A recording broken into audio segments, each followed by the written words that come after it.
And around this low, the winds are just feeding into eastern parts of Scotland, so heavy and persistent rain likely here, certainly for much of the morning. We do have a Met Office amber warning in place. The likelihood of further flooding, along with fast-flowing, dangerous rivers. The rain will extend more widely across northern Scotland. There'll be some showers in southwest Scotland, northwest England, the odd one in the southwest, but generally across the south it's dry and a bright day with sunny spells, and a lot drier today across northeast England compared to yesterday. Temperature-wise, single figures, maybe 10 or 11 in one or two spots, maybe 12 or 13 along the south coast, but certainly feeling colder with a very strong wind continuing across northeastern parts through the day and overnight. The rain, though, will be easing from eastern Scotland this afternoon and through the course of the evening. Further south, many places will be dry, and in the west, where it's clear tonight, well, we will see a frost, certainly for Northern Ireland. We're likely to see a frost through parts of Wales, the West Midlands, even some southern counties of England starting the weekend at or around freezing. So a chilly start, but generally a sunny start across the south and west. Still a lot of cloud across the east. Some patchy rain. This line of rain may just gradually work westwards, but nothing like as heavy or as persistent as it has been. Eastern parts of England may finally brighten up a little bit. Temperatures, again, only single figures for many, certainly feeling a lot cooler than last weekend. Might get up to 10 or 11 in the southwest. Then more rain comes in on Saturday night with some blustery conditions as well, leaving behind a lot of showers for most of us during Sunday. Goodbye.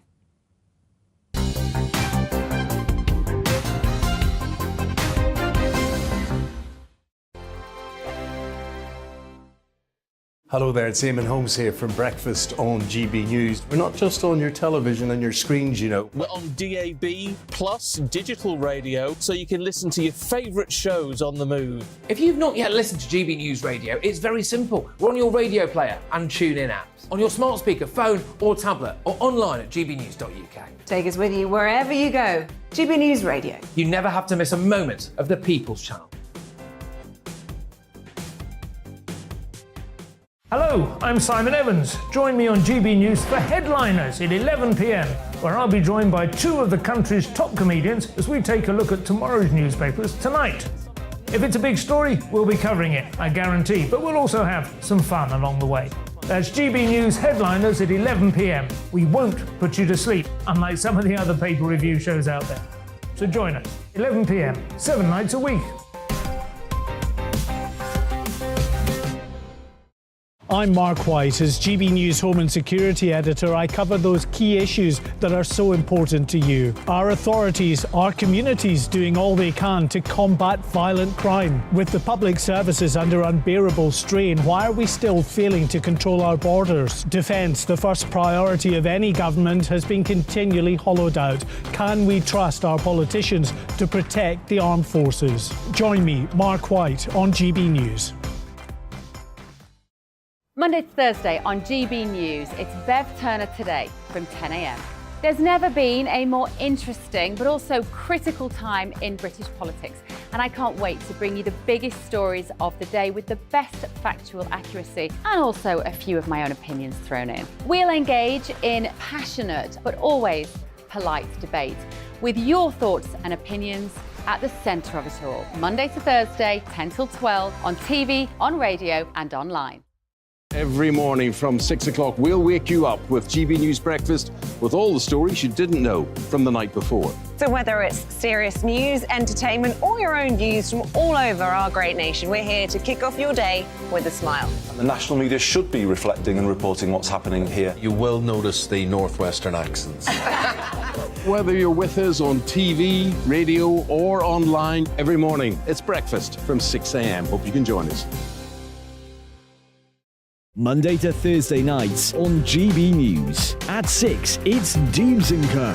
7 o'clock, Farage. At 8, join Mark Steyn. And at 9, Dan Wootton Tonight, followed by Headliners. On TV, radio and online. This is GB News. On the Mark Steyn Show, we cover the stories a lot of people are scared even to mention. The stuff that really matters with some of the world's biggest thinkers. Now is his opportunity to kind of take the steering wheel of history. Break away from the flop at 8 o'clock on GB News with the Mark Steyn Show.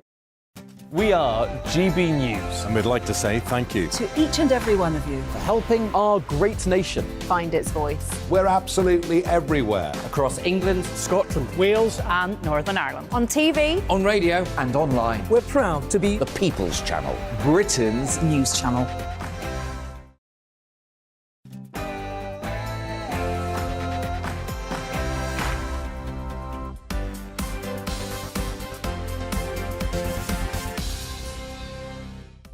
Good morning and welcome to Friday Morning with Esther and Phil here on GB News. Now, I know you might be feeling the squeeze, but let me tell you, we've got a real value for money show coming up today. My personal favourite, a good friend and probably the country's best political writer, that is Quentin Letts, will be coming on with his unique take on that autumn statement and the migrant issue. If you owned a hotel, would you turn down £1 million from the government if they offered you to have asylum seekers there? We'll be speaking to the hotel owner who did just that, and also an MP who's going to say the same thing for Blackpool. He doesn't want them there. And I don't know about you, but my favourite comedian of all time was the legendary inventor of the Jambotti mines and the Diddy Men, Ken Dodd. All my jokes come from Ken Dodd, to be perfectly honest. But he told them better than me. We will be speaking to his widow, Lady Anne Dodd, about the book that she's written about him. And are the Conservatives losing lots of voters to the Reform Party? We will be speaking to the leader of the Reform Party later in the show, Richard Tice, to find out if that is happening. And as ever, we want to hear from you today, so if you want to get involved in the conversation, email us on gbviews@gbnews.uk or tweet us at gbnews. But first, it's time for the latest headlines with Rhiannon.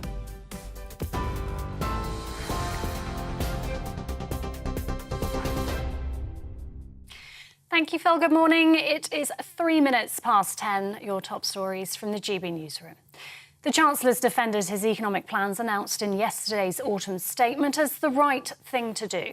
Jeremy Hunt's admitted the next 2 years will be challenging, but says people want a government that makes the difficult decisions. Labour says the Chancellor could have made fairer choices and has called for a serious plan for economic growth. Experts predict living standards will fall over the next 2 years, back to levels last seen in 2014. The Resolution Foundation says it believes public sector cuts are unlikely to be deliverable. If you take the spending cuts that are in place, you subtract out the protected departments like health and defence, you end up with really big falls in those unprotected departments. Given the legacy of austerity, given public sector wages are already lagging behind, it's really, and given that this is effectively tying the hands of governments, which is very difficult to do, it's really hard to see how those can be delivered. Meanwhile, retail sales rebounded last month, according to official figures. The Office for National Statistics says sales increased by 0.6% in October. That's higher than analysts had predicted. It marks an increase on September, which saw a 1.5% drop, but that's thought to be due to the Queen's funeral. And to help with the worsening cost of living crisis, the UK's biggest retailer is offering its staff advances on their pay. Under the Tesco scheme, around 280,000 workers can receive up to a quarter of their pay early. The supermarket chain says it'll help staff avoid having to take on expensive debt with high interest payments. Staff are allowed one advance per pay period at a fee of just under £1.50. The owner of a luxury hotel in Kent has told GB News he rejected a government offer to house asylum seekers because he wasn't prepared to make his staff redundant. In an exclusive interview, Richard Martin, who owns the Blazing Donkey Hotel near Sandwich, said he was offered over £1 million for a one-year contract. He said he couldn't think of anything more absurd and didn't want to let down the community that relies on his venue for weddings and other events.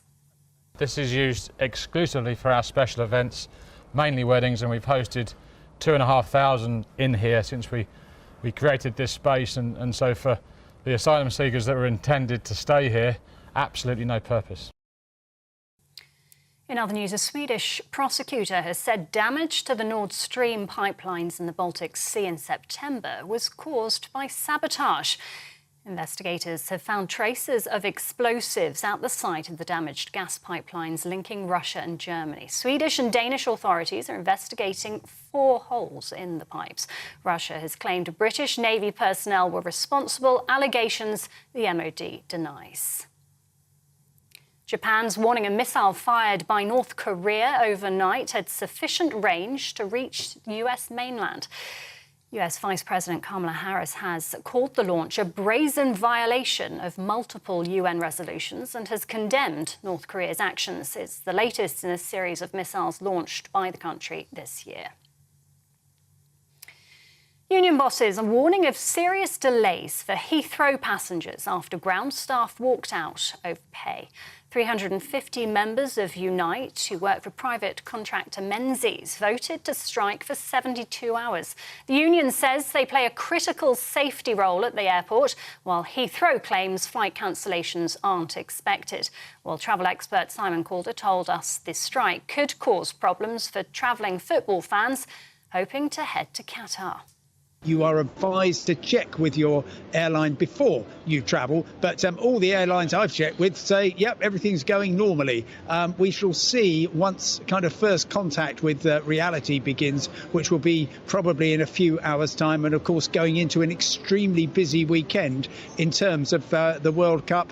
This is when all the Wales fans, the England fans are heading across to Qatar. And staying with strikes, Royal Mail workers have announced a further series of strikes in the run-up to Christmas. The Communication Workers Union will walk out on 6 dates in December, including Christmas Eve. That's in addition to the 4 days coming up over the next 2 weeks. Royal Mail has called the action damaging. And Twitter has temporarily closed its offices amid a wave of staff resignations. The measure was reportedly prompted by fears disgruntled staff could sabotage the company. Hundreds of employees are believed to have quit after owner Elon Musk asked them to sign up for long hours at high intensity or leave. Musk has tweeted he isn't worried about the resignations because the best people, he says, are staying. Twitter says the offices will reopen on Monday. This is GB News. We'll bring you more as it happens now, though. It's back to Esther and Philip.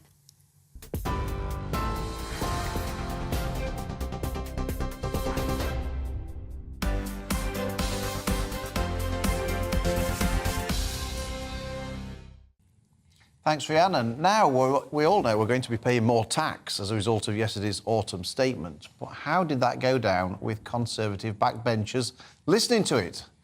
They've, of course, been elected on a manifesto not to put up taxes. Well, there's nobody better to ask than the legendary parliamentary sketch writer for The Times, Quentin Letts. Quentin, thank you so much for joining us this morning. I was reading on the front page of the Daily Telegraph today. It says, the rhetoric of Osborne with the policies of Brown. So were you getting all nostalgic in the press gallery yesterday? Yeah, the best of both worlds there. My goodness. I don't know about you, but I felt sharply put in my place yesterday. I was being told what to do. I was being told how much more of my money I have to pay to support the system. The system is back in control. The ink monitors are telling us what to do. And it all felt terribly patronising. There he is. There's your head ink monitor with the head prefect next to him. And I just got the impression that the blob is exacting revenge on us for Brexit, for the past few years of when they haven't been entirely in the boss seat. And, it's jolly good for us, isn't it, to take a beating like that and to give up more of our money so that they can continue on their merry way. And what reaction did you spot on the backbenchers? Were people sort of pulling their hair out? Were they crying into their hankies? What was the reaction on the Conservative benches from your vantage point? I saw Sir Charles Walker, MP, Conservative MP for Broxbourne, sitting in a distant corner, actually with both hands up, covering his face, rubbing his eyeballs as if trying to expunge the vile jellies so that they wouldn't have to witness this terrible socialist deed. I saw there's a woman called Kelly Tolhurst from Rochester and Strood, And she was sitting there with her arms crossed, and she looked like Les Dawson. Do you remember when Les Dawson played the old woman and settled her chops into a very sort of fed-up expression? That was Kelly yesterday. And Jacob Rees-Mogg was sitting just slightly back with a finger up behind his ear, and he didn't move for the whole 55 minutes or whatever of the torment we had from Jeremy Hunt. I don't think the Conservative backbenchers, well, you would know better than I do, you two, but I didn't think they were entirely impressed. The Labour MPs looked rather surprised and pleased by the whole thing, because it's all extremely redolent of the new Labour years.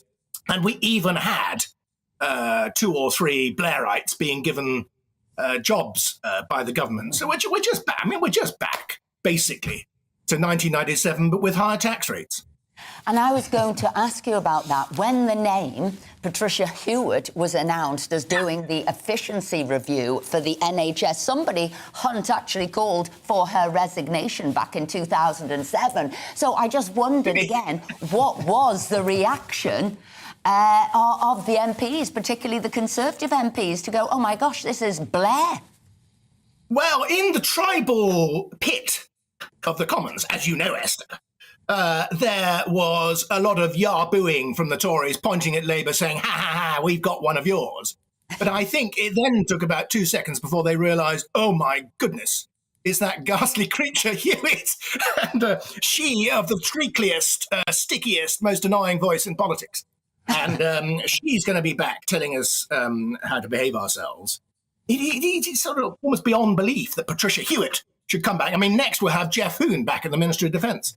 And the Tory MPs, I think, will live to regret this, because not only is Hewitt an extremely annoying personality politically, she may be a perfectly nice person, personally, it has to be said, but politically she drove people nuts. But I think more importantly, there is the political drift here, the political significance of centrism being the thing.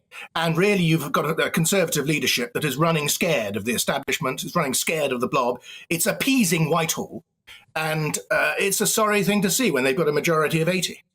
I thought the bravest thing that Jeremy Hunt did yesterday, Quentin, was he ignored the pleadings of a certain Member of Parliament for Tatton, who the previous day had given Prime Minister's questions, and you'll have seen that Member for Tatton basically berating the government, saying that you can't put taxes up unless you scrap HS2, and there I was thinking, well, I'm scared of her, they must be scared of her too, and yet they didn't scrap HS2 despite being given a lecture by the Member for Tatton. Were you as shocked as me that they...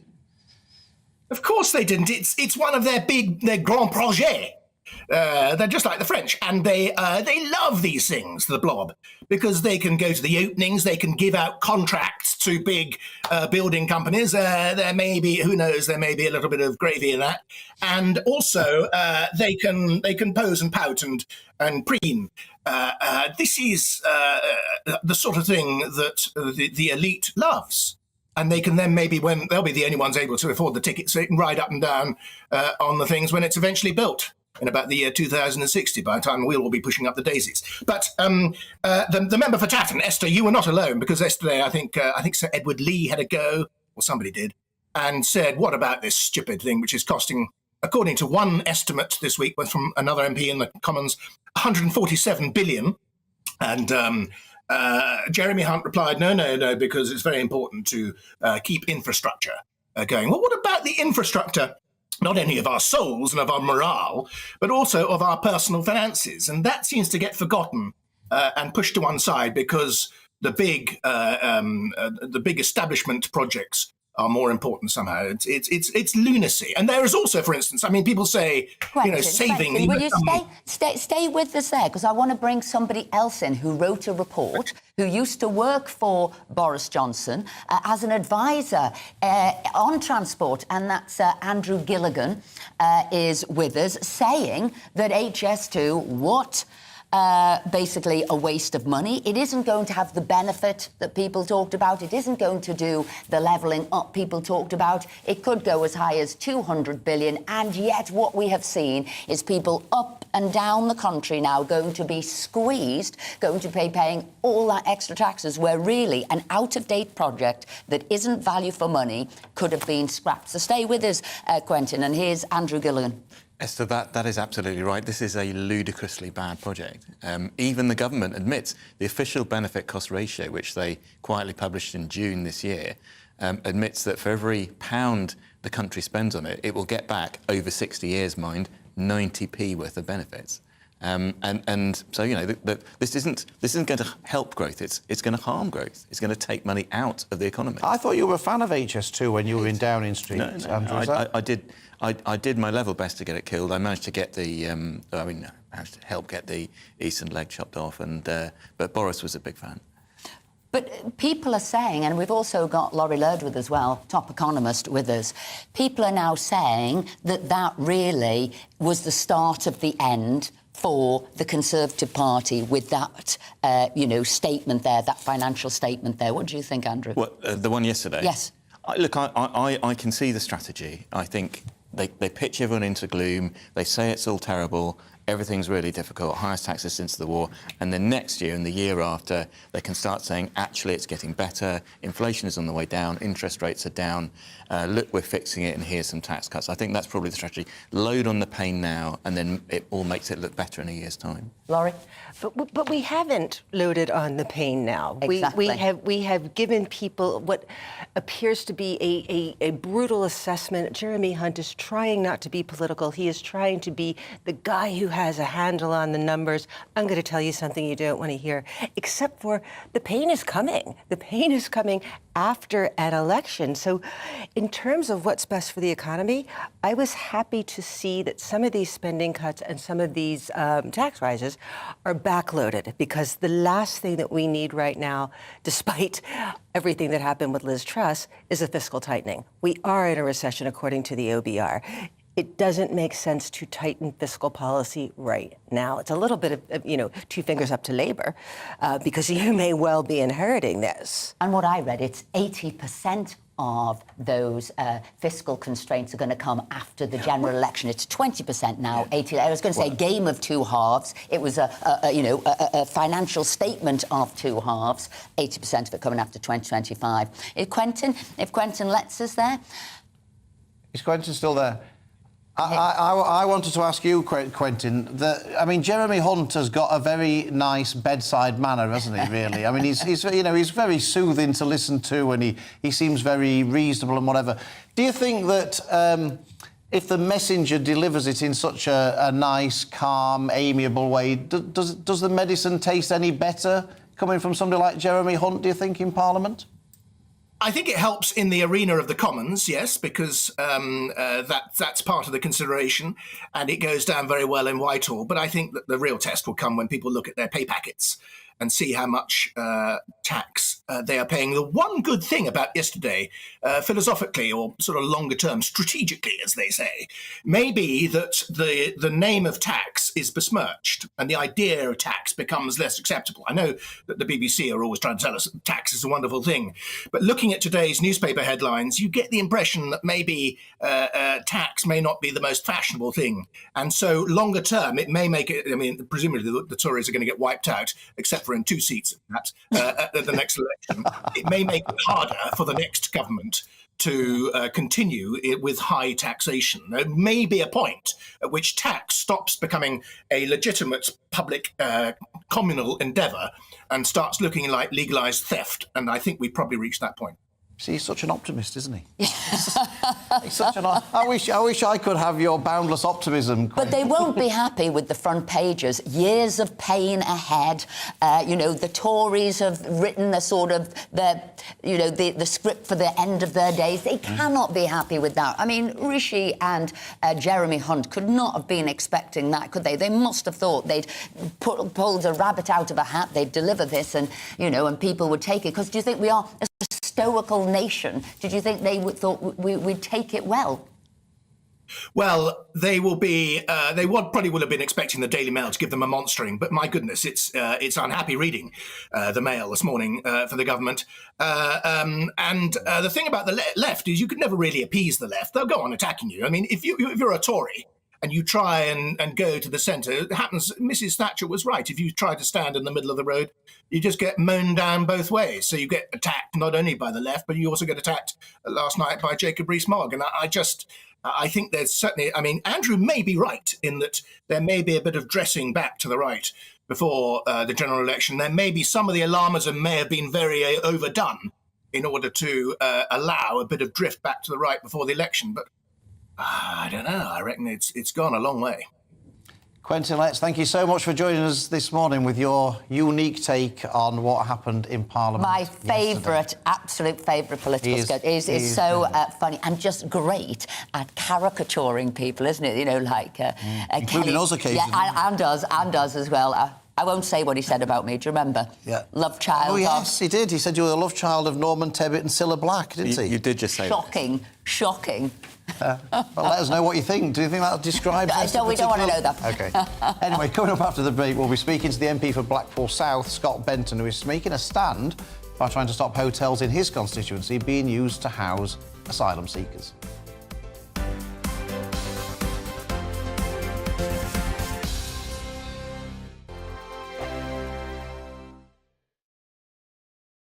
Every morning from 6 o'clock, we'll wake you up with GB News Breakfast with all the stories you didn't know from the night before. So whether it's serious news, entertainment, or your own views from all over our great nation, we're here to kick off your day with a smile. The national media should be reflecting and reporting what's happening here. You will notice the northwestern accents.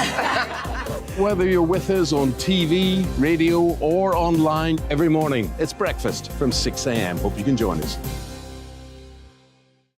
I'm Dan Wootton. Join me Monday to Thursday from 9 to 11 for the feistiest and most fun news debate on TV, where free speech reigns. I'll bring you a sharp take on the day's biggest stories, bombshell newsmaker interviews, and A-list guests. And I guarantee you, no spin, no bias, no censorship, and no reason to go to bed. That's Dan Wootton tonight, Monday to Thursdays from 9 on GB News. Hello, I'm Simon Evans. Join me on GB News for Headliners at 11 p.m, where I'll be joined by two of the country's top comedians as we take a look at tomorrow's newspapers tonight. If it's a big story, we'll be covering it, I guarantee, but we'll also have some fun along the way. That's GB News Headliners at 11 p.m. We won't put you to sleep, unlike some of the other paper review shows out there. So join us, 11 p.m, 7 nights a week. Hello there, it's Eamonn Holmes here from Breakfast on GB News. We're not just on your television and your screens, you know. We're on DAB plus digital radio, so you can listen to your favourite shows on the move. If you've not yet listened to GB News Radio, it's very simple. We're on your radio player and TuneIn apps, on your smart speaker, phone or tablet, or online at gbnews.uk. Take us with you wherever you go. GB News Radio. You never have to miss a moment of the People's Channel.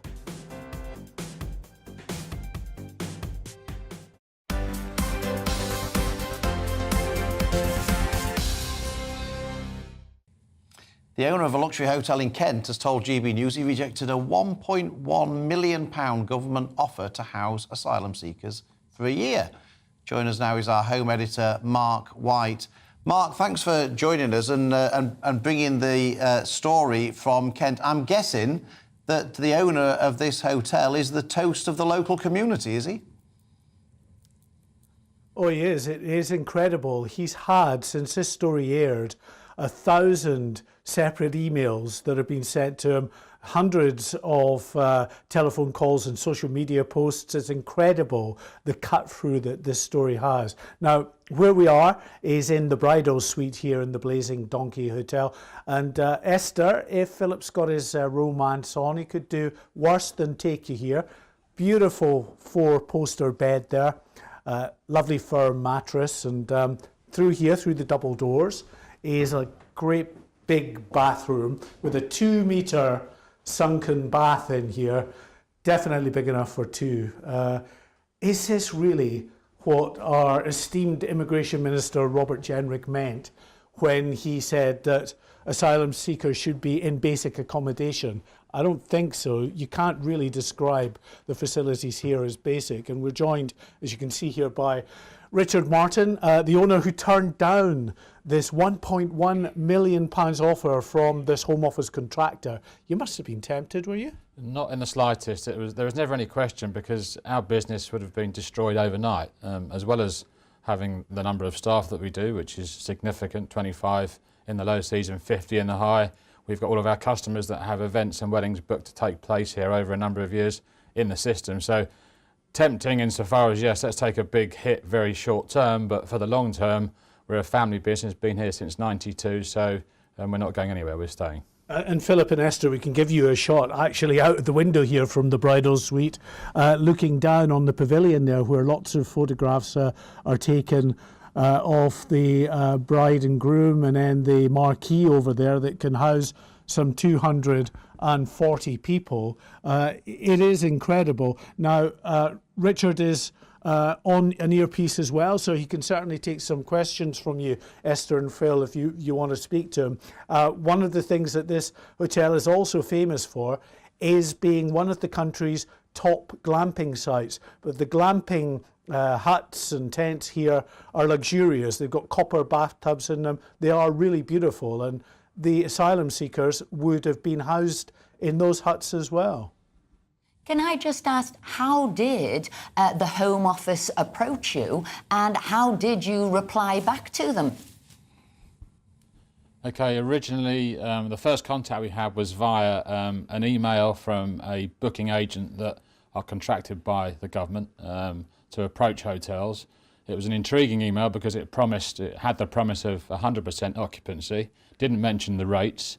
Anyone running a hotel business is going to see 100% occupancy and obviously call or find out what it's all about. So I replied to the email, we set up a Zoom meeting, and then it all unfolded, and found out that they were acting on behalf of the Home Office to secure accommodation for asylum seekers. And immediately I'd learned that information. For me, the conversation was over. For no other reason than to be nosy, I delved further because I'm so anti all of this. It's not good for our industry, and in effect the government are market disruptors in a massive way. So that's how we found out, and we gave them short shrift. Well, Richard, I'm sure that you are the toast of your local community, and I think lots of people, I'm sure lots of our viewers will be saying well done you for turning down that easy money and doing what you think is right for the local community and your staff and your customers. I think everyone will praise you for that. Mark, in the meantime, I'm going to leave you to try. Now you've whetted Esther's appetite about the bridal suite and all the rest of it, and the views and the bath. I'm going to leave you to negotiate a good rate for me, because I'm certainly not paying £1.1 million, that is for sure. So I'm going to leave you to negotiate a rate with Richard for us to go and stay there sometime. But thank you very much, both of you, for joining us this morning. I'll certainly do that. Remember, he's promised now, Esther. He's promised you. You've done well there, Mark. Thank you very much indeed for sorting that out, you and Richard. Now, joining us now is the MP for Blackpool South, Scott Benton. Because just like that hotel owner there, Scott is also taking a stance on behalf of Blackpool South and his constituents. Tell us what's happening, Scott. Hi, Esther. Just firstly, loads of nice hotels in Blackpool for a getaway for you and Philip, if you ever fancy a few days away, but probably not the Metropole, where we have 300 asylum seekers at present. They were moved in around 12 months ago, and it was a complete and utter farce, unfortunately. The hotel didn't have the appropriate legislation, didn't have a regulation regarding fire safety, and yet the Home Office moved those asylum seekers in at 2 o'clock on a Sunday morning without even informing the local authority. I know so many Conservative colleagues over the last few weeks, not to mention the last 12 months, who've been placed in a similar position as well. This is absolutely unacceptable, but I'm afraid this is a consequence of a government who just cannot get a grip of controlling its own borders. Go on, I was going to say, go on, you go. Well, I was just going to say, Scott, obviously Blackpool's got a huge amount of accommodation. That's what I was going to, that was exactly what I was going to say. Great minds think alike. Exactly. That's a massive amount of accommodation, virtually everywhere is a bed and breakfast and things. Do you fear, do the local community fear that Blackpool's going to be disproportionately put upon with these people coming over from the Channel because of that? Absolutely, Philip. You've hit the nail on the head. We have approximately 15,000 hotel beds in small and large hotels and B&Bs. And if we're not careful, places like Blackpool, Scarborough, Morecambe, Hastings, those seaside resorts with large amounts of accommodation could be absolutely inundated over the coming months if this trend continues. So I've made it absolutely clear to the Home Office, if we receive any more asylum seekers here, I will be the first to stand outside those hotels with local people having a protest about this, because we are the most deprived constituency in the whole of England. We already struggle day to day providing the local services people need, the GP appointments, people's dentist appointments on the NHS too. And the idea that we could accommodate potentially hundreds, if not thousands, of more asylum seekers coming over via the small boats on the south coast is complete and utter nonsense. This has to stop, and I'm afraid if we don't get a grip of this of the government, the cities are already full in terms of accommodation. So it's clear the government are now moving into small towns and even villages, as we've seen from Richard's Hotel, across the country to try and accommodate these people, and it simply has to stop. Scott Benton, thank you very much indeed for joining us this morning. We can now cross to the Institute for Fiscal Studies, who are giving their analysis to yesterday's autumn statement. So let's just quickly listen into that. Which everyone has access to, and great if you include your name so we know who you are when you put your question in. All of the slides and my opening remarks are up on the IFS website, hopefully round about now. Certainly my opening remarks will be there. I'm going to run through those quite quickly now rather than read them all out. You can read the whole lot if you want. I think the key point about yesterday's event from the public finance point of view is that Jeremy Hunt was actually, well, while obviously more fiscally conservative and responsible than his immediate predecessor, Kwasi Kwarteng, actually did relatively little to offset some very big increases in borrowing. He set himself much the loosest set of fiscal rules that any of his predecessors have had, certainly since 2010. He decided it's fine to borrow to cover current spending, and he's meeting his fiscal rules in 5 years' time by a hair's breadth. So this was, oddly enough, and despite a lot of the coverage, not a particularly fiscally conservative statement.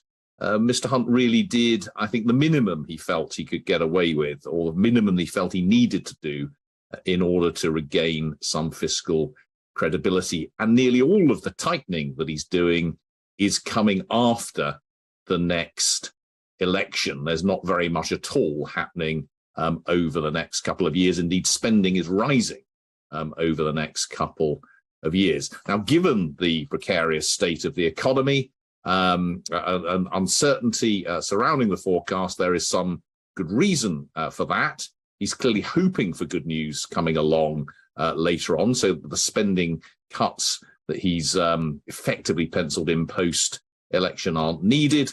But remember that uncertainty runs in both directions. Things could turn out worse than predicted. So he's erring on the side of caution in terms of protecting spending in the economy in the short run, rather than erring on the side of prioritising shoring up the public finances. It's worth saying that the OBR, whilst not cheerful, is a lot more cheerful than the Bank of England. The Bank of England's forecasts are much gloomier than the OBR forecast. So the Chancellor must at least be grateful that he's responding to the OBR and not to the bank. If the bank is right, then even more pain is going to be required. It's a strange quirk of the current system that monetary policy and fiscal policy are made off the back of two quite different but official forecasts. Now, there's a curiosity here. Borrowing is going to be high into the foreseeable future.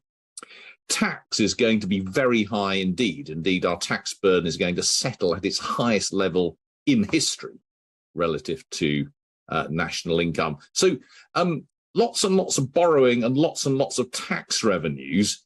You might think, well, lots and lots of spending. That kind of makes sense, doesn't it? But actually, those post-election spending plans are really pretty austere. That's a pretty nasty place to be. High borrowing, high debt, high tax, and public spending under strain. Now, how are all of those things consistent with one another? Well, part of the answer lies in the fact that we just got a whole lot poorer. That's the central fact that underlies most of what we heard yesterday. Part of the answer lies in the extraordinary scale of expected spending on debt interest. That looks like doubling relative to forecasts, hitting £100 billion a year by the end of the forecast period. So we're going to be spending more on debt interest than we're on any individual public service bar the NHS. That's Paul Johnson there, have to say, a friend of ours and also a friend of the show. An IFS conference there giving live analysis of what went on there with the autumn statement when things are said, exciting things are said. GB News will be back and we're bringing you some of that in the news bulletins. We just wanted to bring it to you at the start. And look, we've got loads of you emailing in. Andy saying, after that autumn statement yesterday, listening to Paul Johnson there, I've been a Conservative Party member for 35 years. I'm seriously considering joining the Reform Party. Well, guess what, Andy? We've now got the leader of the Reform Party coming on to our show a little bit later on to say why others like you are joining. And lots of other people saying the same thing. Joining that party. So don't go anywhere. We're going to take a short break, but join us back when we'll be, as I said, meeting the leader of that new party many people are going to.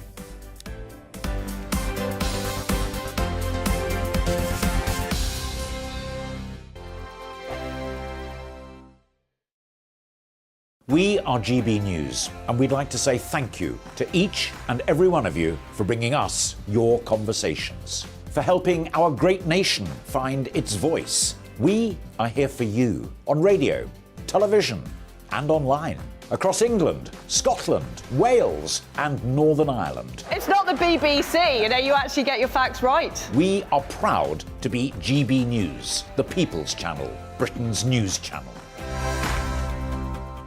Every Friday and Sunday night from 9, it's Mark Dolan Tonight. We're on the same page again. There's something good happening. Let Ian finish. Don't be such a cranky. That mini budget was the tip of the iceberg. And on Saturday, my show just got bigger. From 8, it's Mark Dolan's Saturday Night In. You can't govern a country if you can't speak. Stop talking. My God, we reached the end. I've never been early in my life. Only on GB News, the People's Channel. Monday to Thursday on GB News, it's Bev Turner Today from 10 a.m. There's never been a more interesting but also critical time in British politics, and I can't wait to bring you the biggest stories of the day with the best factual accuracy and also a few of my own opinions thrown in. We'll engage in passionate but always polite debate with your thoughts and opinions at the centre of it all. Monday to Thursday, 10 till 12 on TV, on radio and online. Hi there, it's Stephen and Anne. At breakfast from 6 a.m, you'll always be caught up with everything you need to know, the latest headlines, opinions and debates. We'll bring you the good news and the bad, but most of all, we're here for you. Remember, send in your views and let us know what you would like us to talk about. That's because we're your news channel. And every morning at 6 a.m, it's breakfast on GB News.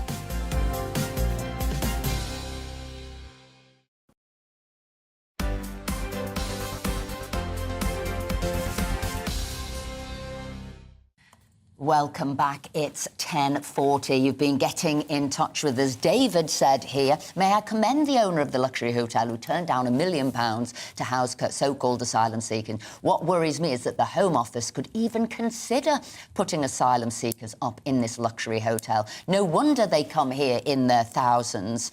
A Travelodge, perhaps, but a luxury hotel on taxpayers' money? Massive question marks. Yeah, I mean, there's lots of comments about the autumn statement and the migration point. Douglas said, I'm a natural Conservative, but I'm cancelling my membership this afternoon. I never voted for Sunak and certainly never voted for Hunt. Anyone who saw him at the hustings with Boris will know the arrogance of the man. They have absolutely no idea. Lots of people feeling very strongly about that. And still with us in the studio, we've got Andrew Gilligan and we've got Laurie Laird there. Now, Andrew, obviously writer at the Sunday Times, but also an advisor to Boris Johnson. And the question is, former advisor, whilst front page everywhere, people are talking about that autumn statement, but realistically, what is the most important, the autumn statement or this migration crisis? I think the migration crisis might end up being more important to the future of the government than the autumn statement. It's a symbol of things that people want to see fixed. And actually, Quentin was talking about how the blob had taken over in the economy.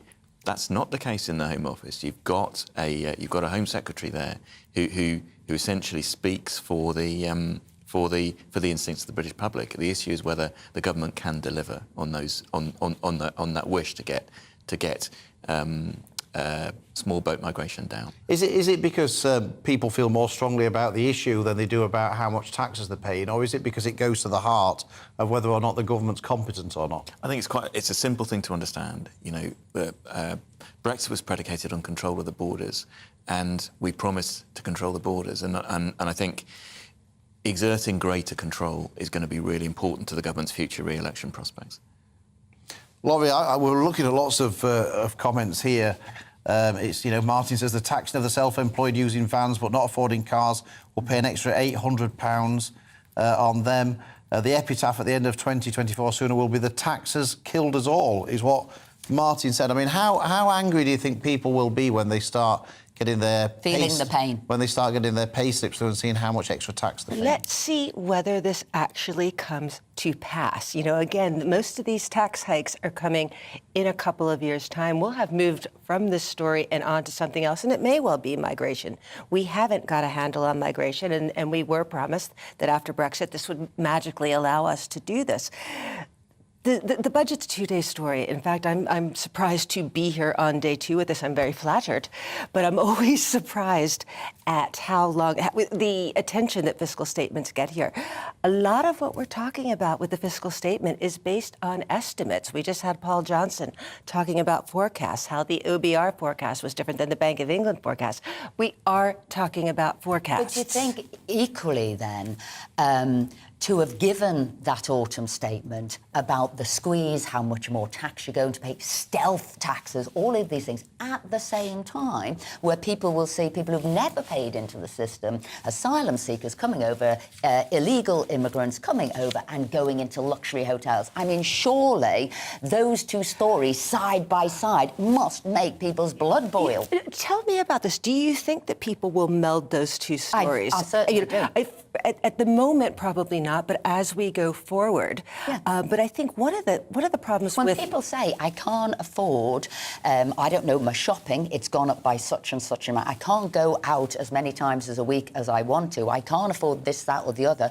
I'm not having the heating on just yet. And yet I see other people coming into our country and being housed in luxury hotels. Of course they're going to feel upset. And that feeling of things getting more expensive is certainly being felt at the lower end of the income distribution, and the Office for National Statistics has done some work on this with it's everybody. I have to stop there. It is everybody, because your mortgage is high, so always you live to the money that's coming in. And if you've got a bigger mortgage, you've still, got ready cash of a certain amount. So I'd say everybody across all different wage bands are feeling the pinch. I don't drive, and I think that's where people feel it first. When you see when you pay X amount to fill up your tank, and then a couple of weeks later you pay 30% above that. I think that's the first place it hits people, and because I don't drive, I'm not feeling that initial shock. What do you think, Phil? Are you guys feeling it? Where do you feel it? Yeah, I'm with Esther. I think everybody feels it to a certain extent. Obviously to a greater or lesser extent. I mean, I'm just interested here, Andrew, in what people are saying, contacting us. Robert here says, I'm a grassroots Conservative member in Oldham and a councillor who was elected in May this year. He's done well. Yeah, what we saw yesterday was anything but the brand of conservatism I want to see. Why are we still spending so much on foreign aid? What is the point of HS2? And I guess the problem here is that for many Conservatives, Jeremy Hunt and Rishi Sunak are trying to portray what they did as being unavoidable, that there was no choice but to do this. Yeah. But lots of the public are saying, actually this was a choice, because the other choices was to scrap HS2, to cut foreign aid even further, to stop all these migrants coming in. And they think that the government's making a choice here, not doing something that's inevitable. HS2 doesn't get you an enormous amount of money straight away, right? Because the bit we're building now probably can't be stopped. But it does get you a fair amount of money in future years. And actually, bluntly, I think, looking in the detail of the budget, we are effectively going to scrap the later stages of HS2, because capital spending in later in the decade is going to fall massively. There won't be the money. So you think they could still scrap HS2? I think we'll carry on with the bit we're building now, phase 1, London to Birmingham. I think the later phases, we might get to Crewe. I'd be quite doubtful that we'll ever get to Manchester. Well, it's a pity they didn't say that. That sounds to me like cowardly politics that you haven't been able to do it. And like Laurie said, where you need to think of the money is because they're holding the pain off. Yeah. So they should have said it. I mean, look, there's an element of theatre in all this, right?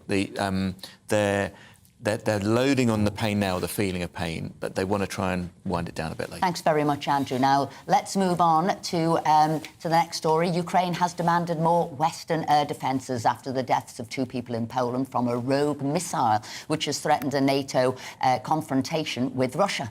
On Tuesday, there was speculation that NATO could invoke Article 5, which would effectively bring member states directly into the conflict.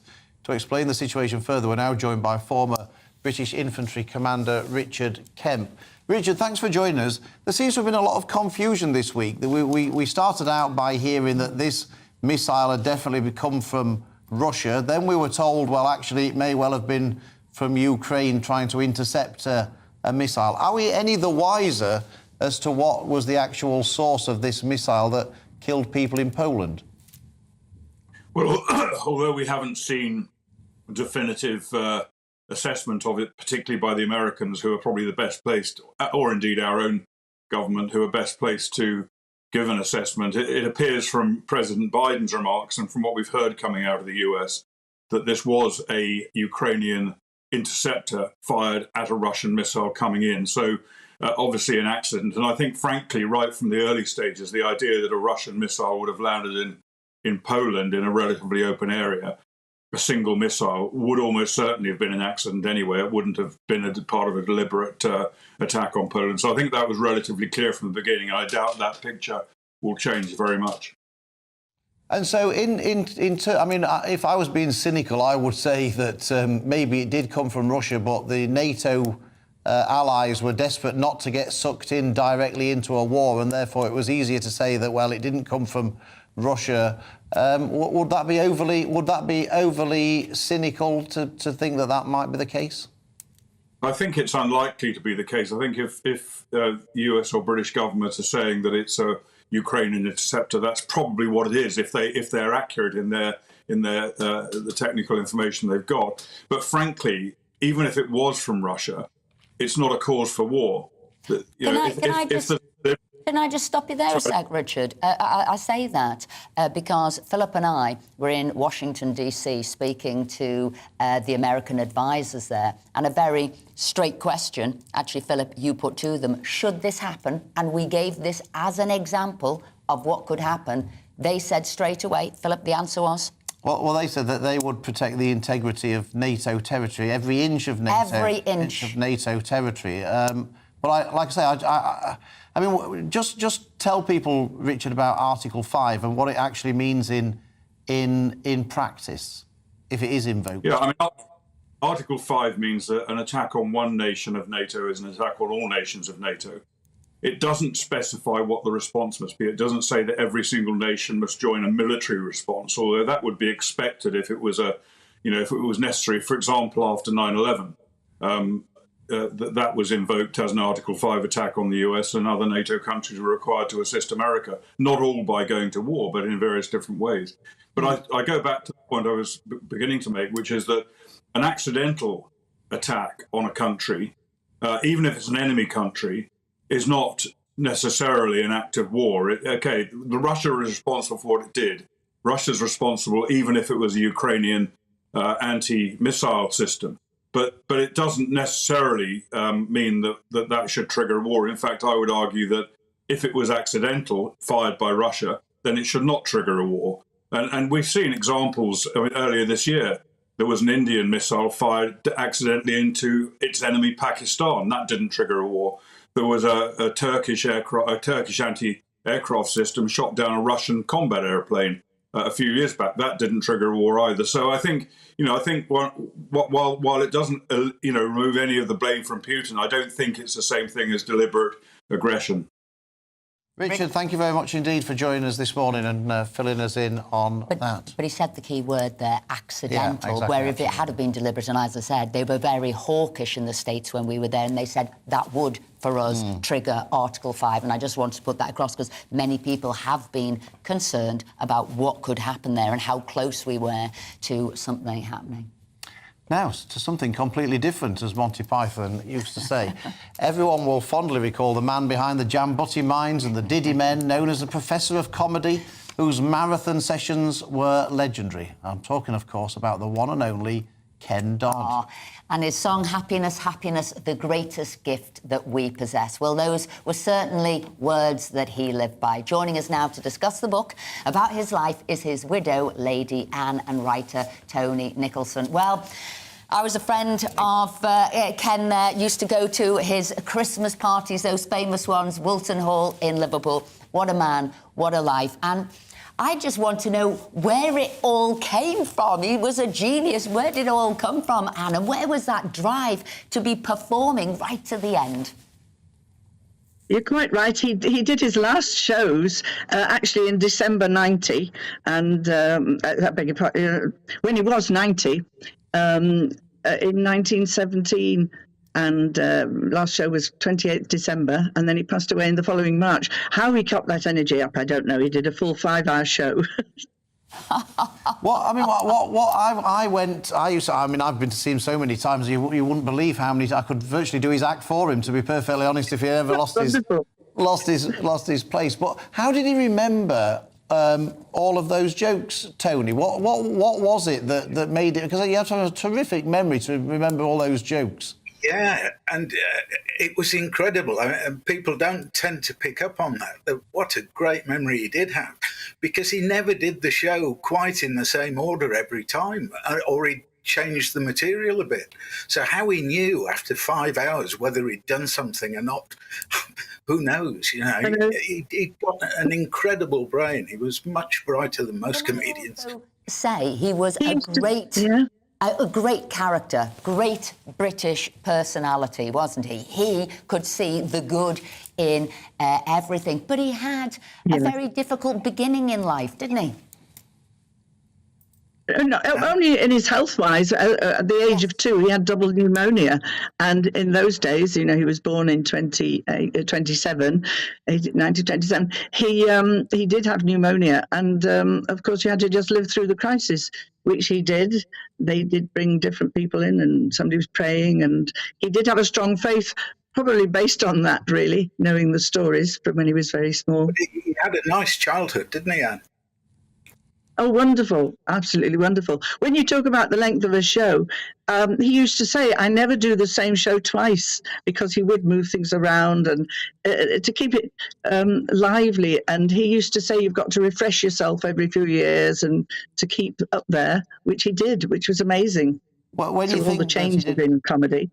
He did a 5-hour show, and I remember him once saying that he used to run at a rate of, I think he said it was 7 TPM, which was 7 titters per minute, I think it was. So you can imagine how many jokes there were in that. What I think people would like to know, Anne, is what was the... We all know, we all see what Ken Dodd was like on the stage, but what was he like as a private person? Absolutely fascinating. I never had a boring second with him in my 40 years with him that we were completely together. So he was just, he was interested in different sorts of humour. He would watch all sorts of different people on television. He enjoyed watching racing, but he was fascinating. And all his life he was writing, though, and we're coming across all these notebooks absolutely filled with writings, ideas, thoughts, how things went. And he used to make me promise to burn them. You must burn them when I've gone because they're private. But I haven't. And a lot of people have said, thank goodness, because they're useful for... There's an exhibition in Liverpool next year, and they will be featuring some of it, but just to show how he worked, how he set out his work. And of course, he wasn't just a great comedian; he was a terrific singer as well, and had his hit records. And Tony, which did he prefer? Did he prefer the comedy, or did he prefer the singing? I think he preferred the comedy, but he was very proud of his singing career. Just an amazing fact, the Beatles had the top 2 best-selling singles of the entire 1960s. Ken was number 3 of the entire 60s. I mean, that's how successful he was as a singer. But I think Anne would agree that first and foremost in his mind was comedy. But he was very proud, very rightly so, because he was extremely successful. Well, thank you both, Tony and Anne. Thank you very much indeed for joining us. A huge... There's the book. There's the book. It's all in all good bookshops. The Squire of Knotty Ash and His Lady. I hope people will go out and buy it. And the other thing is, once anyone's bought the book, which is fantastic, I hope they'll also go back and watch An Audience with Ken Dodd from ITV, which is one of the funniest things I think I've ever seen in my entire life. It was with all the celebrities in the audience. I think you were in the audience. I was. And I think he started off the act by saying the last time he saw so many stars was when he bumped his head on the mantelpiece, which I thought was a terrific start to the show. Anyway, we wish you well with the book, and there's no bigger fan than Ken Dodd than me. Anyway, that's it for the first hour here on our show this morning, but don't go anywhere because we've got Richard Tice from the Reform Party on in the second hour.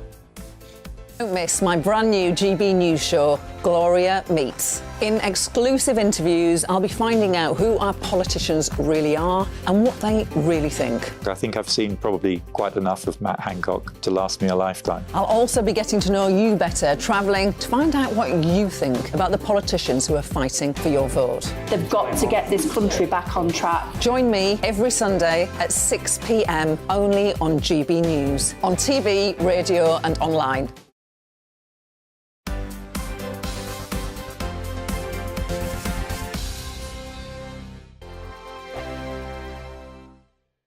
Monday to Thursday nights on GB News. At 6, it's Jubes and Co. 7 o'clock, Farage. At 8, join Mark Steyn. And at 9, Dan Wootton Tonight, followed by headliners. On TV, radio and online. This is GB News. Join my show Farage, 7 p.m. till 8 p.m. Monday through Thursday. And there you will get opinion, analysis, debate, and I'll cover stories that nobody else dares to touch. You've been cancelled. Join the club. Oh, my goodness me. And then for the last 15 minutes, talking pints. We're over a drink. We have a civilised conversation with someone. We very often disagree, but we do it in a grown-up way. Come and join me on Farage. We are GB News. And we'd like to say thank you to each and every one of you for helping our great nation find its voice. We're absolutely everywhere. Across England, Scotland, Wales and Northern Ireland. On TV, on radio and online. We're proud to be the People's Channel, Britain's news channel. On the Mark Steyn Show, we cover the stories a lot of people are scared even to mention. The stuff that really matters with some of the world's biggest thinkers. Now is his opportunity to kind of take the steering wheel of history. Break away from the flock at 8 o'clock on GB News with the Mark Steyn Show. Hello, I'm Michelle Dewberry, and you can join me every weekday 6 till 7 on Jubes and Co. Me and my panel will get stuck right into the day's events, and I can tell you, in fact, I can warn you, expect some robust debates, some strong opinions and perspectives from both sides of the fence. It's about you at home as well. I love to read out all of your comments, or at least as many as I can. So join me, Michelle Dewberry, Monday to Friday, 6 till 7 on Jubes and Co.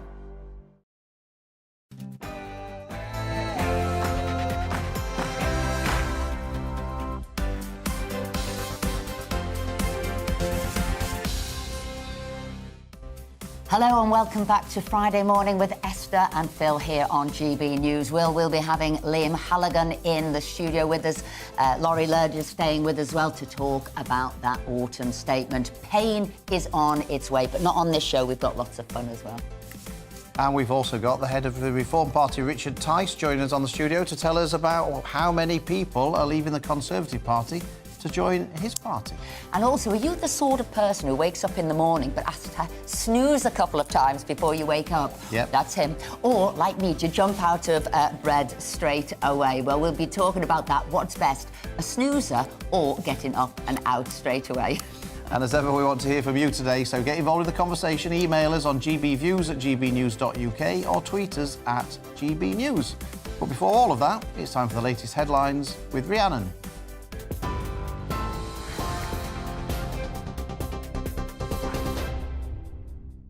Good morning, it's 1 minute past 11. Your top stories from the GB newsroom. The Chancellor's defended his economic plans announced in yesterday's autumn statement as the right thing to do. Jeremy Hunt's admitted the next 2 years will be challenging, but says people want a government that makes the difficult decisions. Labour says the Chancellor could have made fairer choices and has called for a serious plan for economic growth. Experts predict living standards will fall over the next 2 years to levels not seen since 2014. The Resolution Foundation predicts the public sector cuts are unlikely to be deliverable. If you take the spending cuts that are in place, you subtract out the protected departments like health and defence, you end up with really big falls in those unprotected departments. Given the legacy of austerity, given public sector wages are already lagging behind, it's really, and given that this is effectively tying the hands of governments, which is very difficult to do, it's really hard to see how those can be delivered. Retail sales rebounded last month, according to official figures. The Office for National Statistics says sales increased by 0.6% in October, higher than analysts had predicted. It marks an increase on September, which saw a 1.5% drop, thought to be due to the Queen's funeral. And to help with the worsening cost of living crisis, the UK's biggest retailer is offering its staff advances on their pay. Under the Tesco scheme, around 280,000 workers can receive up to a quarter of their pay early. The supermarket chain says it'll help staff avoid having to take on expensive debt with high interest payments. Staff are allowed one advance per pay period at a fee of just under £1.50. The owner of a luxury hotel in Kent has told GB News he rejected a government offer to house asylum seekers because he wasn't prepared to make his staff redundant.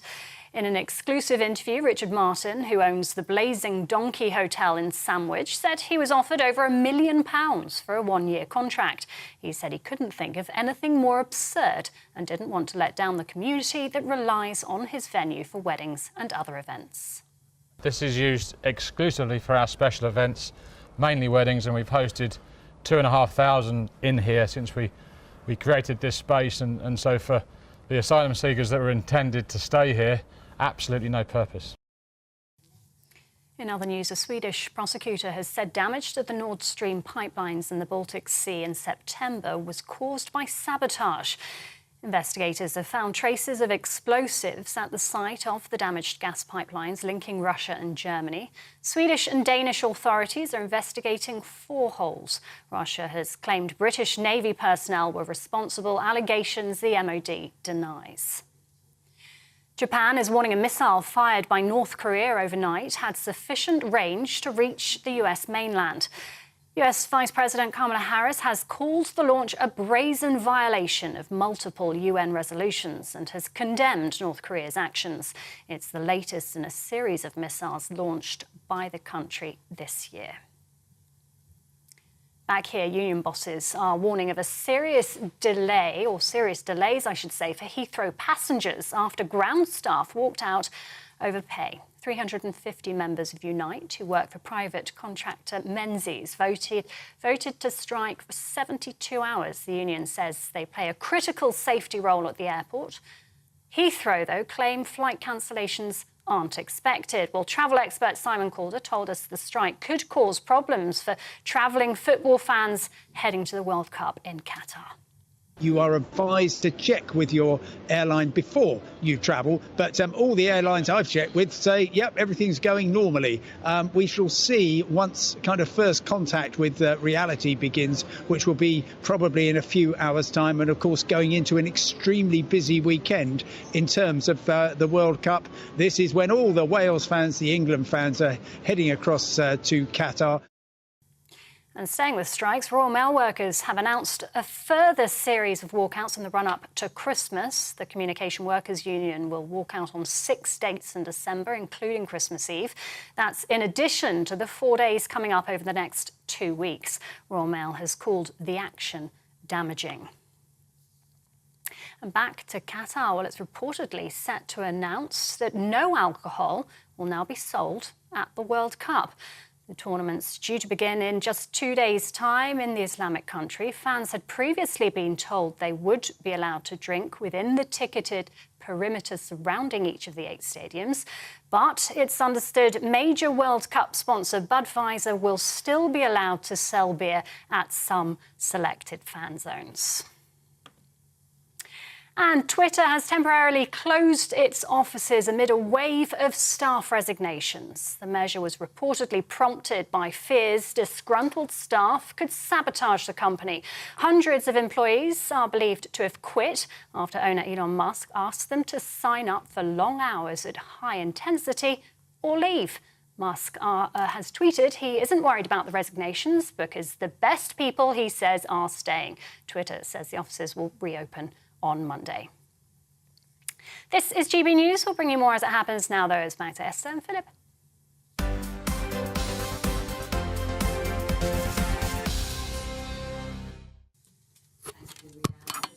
Some of your views that have been coming in here, Julio said, it's not just a case of illegal migrants coming across the channel. There are also 1 million living working visas that have also been granted. Concerned about that as well. And lots of people praising the chap who turned down £1 million to house asylum seekers in his hotel. Jackie said, it's so good to see UK citizens reject money to keep UK safe from immigrants for the whole country. They both deserve huge thank you from all the people in the UK. And Stephen here said, look, we're doing a lot for Ukraine and nobody's questioning that. But, you know, is all this money going to Ukraine prolonging the inevitable and making ourselves a target? We were talking about there before when, obviously, those 2 people in Poland were killed. And could that have been a Russian bomb? Was it a Ukrainian one? Could it have triggered Article 5? A lot of people concerned in this country about that. And lots of debate about HS2. And to be perfectly honest, people on both sides. Wayne said, why is there calls to cancel HS2? Millions already spent, buildings demolished, land dug up, tunnels being dug, bridges building, viaducts building, trains being built. So we cancel it to save a few more millions, and all that work gets left half-built along the route and goes to waste. But Jan says HS2 is not levelling up. It's a London-centric vanity project which should never get beyond Birmingham. So lots of debate about HS2 as well. Now, as we heard yesterday, Britain is faced with the biggest hit to living standards on record after the Chancellor set out £25 billion worth of tax rises in yesterday's autumn budget. Tax levels are now at an 80-year high. A controversial decision with Tory backbenchers who feared the tough fiscal medicine risks turning off voters. Joining us now in the studio is GB News economics and business editor Liam Halligan. You're very lucky on GB News. We get the best. We get the best analysis of these things from you, Liam. I mean, it's pretty stark, wasn't it? The what happened yesterday in terms of the damage it's going to do to living standards. I mean, it was actually quite unbelievable reading about it. The highest tax burden on history, the biggest drop in living standards in history. These are not really records any Chancellor wants to be announcing, are they? No, I think it was actually quite an extreme set of policy measures. The Institute for Fiscal Studies, Paul Johnson, their head honcho, he's just giving a press conference as we speak. He's just said borrowing is going to be relatively high into the foreseeable future. Tax is going to be very high indeed. This isn't somebody who, particularly uses strong language for no reason. It will settle at its highest sustained level in history relative to national income, higher than where it's been for most of the last 70 years. Look, I think what's happened here is that the Conservative Party, the policy-making establishment, they're completely overstating the extent of our fiscal woe, OK? just bear with me for 1 second. Before yesterday's announcement, the 10-year gilt yield, the price the government must pay each year to borrow for 10 years, was 3.1%. That's way below where it was before the mini-budget. It was 3.5% before the mini-budget.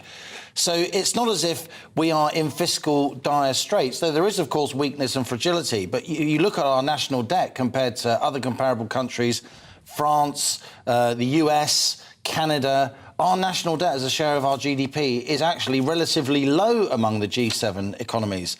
I think the reason Hunt and Sunak have to do this massive sort of fiscal hair-shirtedness is because they threw Liz Truss out of office for doing the opposite. So I think there's a lot of political games going on here.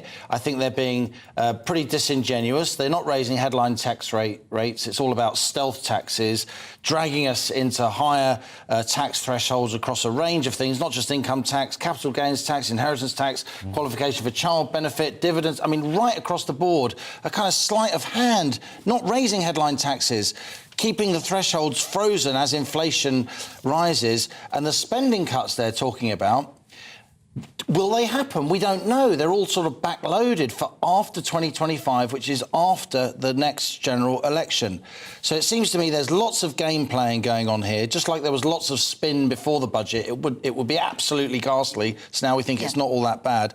As these games are being played, I think we're committing policy errors, and ordinary people and ordinary businesses are suffering. So, Laurie, do you think Sunak understands the market, or as people are getting concerned of now, he's living in fear of the market, hence this massive pendulum swing and squeeze on the people? There's certainly an effort to appease the market here, and I think everybody was a little scared, Sunak included, with what happened when Liz Truss came up with unfunded tax cuts. But Liam's absolutely right here. We can borrow at lower rates than we could on September 22nd. Not only that, we can borrow at lower rates than the US can. That's surprising. So what's the point of this autumn statement to have been as harsh as this? I'm not entirely clear why we're talking about there's a borrowing squeeze. We've really got to get borrowing down. Yes, we do over a longer period of time. When you're going into a recession, probably not the greatest time to cut spending, particularly when you can borrow for 10 years at 3.3%, 3.2%. Yeah, it's a lot higher than where it was a year ago. But a year ago, interest rates were so abnormally low. Borrowing for 10 years at 3.2% looks high in comparison. In historical terms, it's not at all. I think one other thing to talk about, though, is you were asking about whether this was to appease the markets. To a certain extent, it was, because there wasn't any discussion of long-term structural issues and how we look at kind of growing, expanding our long-term growth rate. Things like, let's sort out trade with our biggest trading partner. What about planning? Hate to revive Liz Truss in positive terms, but she was on to something when she was talking about these structural issues. Everybody said that Liz Truss's reign was a political disaster, how she delivered it. Are we seeing, from the other extreme, a political disaster with this announcement? I do think it's politically overdone, and I think there's a lot of gamesmanship going on here. I think we're getting really high increases in taxation, so the Tories can then lower taxes ahead of the next election and say, oh, haven't we done it really well? What we need is steady policy, not all this endless shifting about as the various factions, frankly, in the Conservative Party are warring with each other. A lot of this, for me, I mean, Laurie gives some important historic context, of course. Borrowing costs are going up across the world because they've been ultra low, ridiculously low, negative in real terms, for the decades since the global financial crisis. There seems to be a determination to shift the blame for those borrowing costs rising onto particular groups of politicians, when actually it's a completely global phenomenon. Another example of yet more game playing. So I think the Conservatives are going to suffer for this. I think there's going to be a lot of dissent, not just by you, Esther. I'm interested to hear what you think about this. And I think a lot of the public are looking on and thinking, do these guys really know what they're doing? Do they really understand the real world? Liam, thank you very much indeed, as ever, for your analysis. And Laurie, thank you too. I mean, I think it is politically disastrous, to be perfectly honest. We're Conservatives. Sarah Vine on the front of the Daily Mail today saying And there was me thinking we'd voted in the Conservatives. And now we've got the highest tax burden on history, and it's going up Yeah. even and all further. of those people now, they're going to suck into a higher rate of tax. They're middle earners being squeezed. They're going to double the number of people on the high tax band. Well, that can't be a high taxpayer. That's middle earners. There were a couple of winners yesterday. Pensioners with the triple lock. Yeah. They were definitely winners out of the autumn statement, and people on benefits, because they're the big two winners, really, because they're the one people that their We always talk about prioritisation. Where did the money need to go? Could you afford it? As I said, it certainly wasn't a problem of us being undertaxed. It was about overspending, and how did you sort that out? And what were the things that you could have cut so it didn't cause people pain? Right. Now, are voters turning away from the traditional big two parties? The polling certainly seems to suggest so. Reform UK, which reached 8% last week, emerged from the ashes of the Brexit Party. Now it's back in the hunt for votes after Conservative MPs forced out Boris Johnson and then replaced Liz Truss's successor with Rishi Sunak. In the fortnight since Truss's resignation, an astonishing 4,534 people signed up to join Reform UK. Well, we're joined now by their leader, Richard Tice. So you've got a whole new load of members. And I'm delighted to confirm, Esther and Philip, another 200 yesterday afternoon after Chancellor Hunt sat down with... and I was just about to ask you that. How many more members have you got? Because according to our viewers and listeners who are writing and emailing into us, you've got quite a few here. Steve said, I've just cancelled my direct debit to the Tories, cancelling my membership too. It's over. Mike saying, been a Tory member over 50 years, now with your good self. Pete's saying the same thing, moving over to Reform. We've got loads of people saying that. But look, you know, in terms of the budget yesterday, Richard, you know, I guess you would have been a fan of what Liz Truss did in her budget, or tried to do in terms of cutting taxes. It led to crashing the value of the pound. It led to the Conservatives dropping about 25% in the opinion poll. So perhaps that wasn't quite as popular as you might. No, completely. Look, yesterday's budget was a deeply damaging budget of austerity that was completely and utterly unnecessary. He has decided to tax the people, the workers, but he's done nothing to cut unnecessary wasteful spending. For example, all of us in our daily lives, we're saying we've got to save £5 in 100. No talk about saving waste. £5 in 100 for the government, that's 50 billion quid. No talk about taxing the renewable businesses that are getting subsidies of 11 billion quid. Right? They don't need them. They say renewables are very cheap, so that's 11 billion quid. No talk about getting 1.5 million people on benefits post-COVID back into work. That's 25 billion quid. If you reorganise the government's QE debt, that would save over 10 billion quid of interest. And then if you cut HS2 and you still spent 50 billion quid on an east-west in the north, you still save 50 billion quid. In a minute, I've saved 196 billion quid. It's an utter outrage what your Chancellor has done to this country, and it's going to consign the nation to low growth and, tragically, lots of people will stop working, they'll just give up. Andrew Gilligan, who's still with us, former advisor to Boris Johnson, would you have said, stop, don't do this, Boris, this is a disaster? I mean, what would you have said? What would your advice have been on this autumn statement? I'd have said there are definitely some things you can cut. I'm not so sure about the renewal stuff as Richard's, but clearly HS2. I think the number of people now to work benefits is really problematic. 5.3 million, really high number of people, much higher than any other country as a proportion of the workforce. And it's not just costing us money in taxes, it's also holding down growth. And I think one of the key things the government's got to do is get more of those people back into the labour market. Not enough is said about those unemployment figures and how many people have left it. They're not unemployed. Worklessness. They're sort of not in the... They're not seeking work, so they're not actually counted as unemployed. Or, not quite the full story again, Andrew, there's people who've moved from unemployment into a disability, or as people would have known them, incapacity, and they don't have to look for work. But there's been a big movement there. Big rise in the number of people on incapacity benefits, particularly for mental conditions. Yeah. Now, some of that's quite difficult to assess, but I think we've got to have a go at doing it. Say, how many of these conditions are actually preventing you from working? is there some kind of work you could do? Richard, from the feedback we get from our viewers, and obviously lots of them, as we've been saying, have been saying we're giving up on the Conservatives, we're joining the Reform Party. How many of them, though, are joining you because of the channel crossings as opposed to the autumn statement? It's arranged. People are steaming mad about the issue of illegal immigration because they know that it's unfair at every single level, and it's an absolute outrage. We're the only party that absolutely knows how to stop the boats. And how would you stop it? We would stop the boats because we'd adopt the Australian solution. You have to declare a national security threat using the UN 51 Convention. You have to say that 0 people who come illegally across the Channel will be resettled. You have to leave the ECHR, and you have to have a policy of pick up and take back to France. That stops it. And then you deal with processing. You have offshore processing centres. It's what Australia did, and it stopped it. So that's a big issue. When I asked the House of Commons Library about this, they said that for us to send them back to France, France would have to agree to take back the boats. And that search and rescue international maritime law means that you'd have to rescue these people. And they're completely wrong.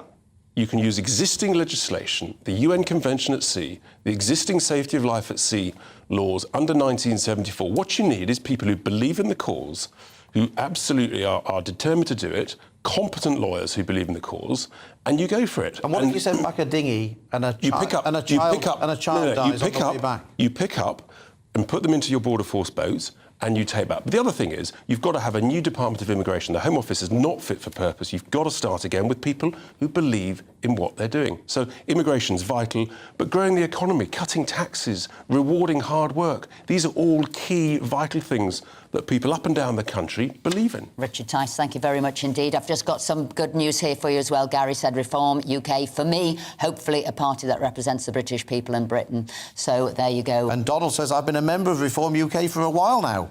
People keep saying if you vote Reform, you'll get Labour. Well, I'm sorry to disappoint you. You're going to get Labour anyway. Time for a new party. Why not Reform UK? So there you go. You're getting a thumbs up from quite a few of our viewers. Hey, keep your views coming in. And we've also, after this break here, we'll be speaking to Grace Curley about those midterm elections in America. And is it all over for Trump? Maybe it is.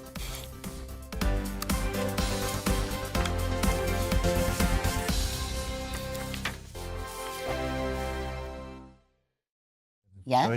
Every morning from 6 o'clock, we'll wake you up with GB News Breakfast with all the stories you didn't know from the night before. So whether it's serious news, entertainment, or your own views from all over our great nation, we're here to kick off your day with a smile. The national media should be reflecting and reporting what's happening here. You will notice the northwestern accents. Whether you're with us on TV, radio, or online, every morning, it's breakfast from 6 a.m. Hope you can join us. I'm Dan Wootton. Join me Monday to Thursday from 9 to 11 for the feistiest and most fun news debate on TV, where free speech reigns. I'll bring you a sharp take on the day's biggest stories, bombshell newsmaker interviews, and A-list guests. And I guarantee you, no spin, no bias, no censorship, and no reason to go to bed. That's Dan Wootton tonight, Monday to Thursdays from 9 on GB News. Hello, I'm Simon Evans. Join me on GB News for Headliners at 11 p.m, where I'll be joined by 2 of the country's top comedians as we take a look at tomorrow's newspapers tonight. If it's a big story, we'll be covering it, I guarantee, but we'll also have some fun along the way. That's GB News Headliners at 11 p.m. We won't put you to sleep, unlike some of the other paper review shows out there. So join us, 11 p.m, 7 nights a week. Hello there, it's Eamonn Holmes here from Breakfast on GB News. We're not just on your television and your screens, you know. We're on DAB plus digital radio, so you can listen to your favourite shows on the move. If you've not yet listened to GB News Radio, it's very simple. We're on your radio player and TuneIn apps, on your smart speaker, phone or tablet, or online at gbnews.uk. Take us with you wherever you go. GB News Radio. You never have to miss a moment of the People's Channel. Join me, Arlene Foster, for the briefing on GB News. Every Friday at 3 p.m, I'll give you all the latest political news and analysis, and we'll have robust live debate. To make sure that you're caught up on all of the biggest issues of the day, we'll bring on experts in their field. I'll ask the questions that you'd like to ask. We're not afraid to tackle discussions from all perspectives, including yours. Don't forget, The Briefing with me, Arlene Foster, every Friday at 3 p.m. on GB News.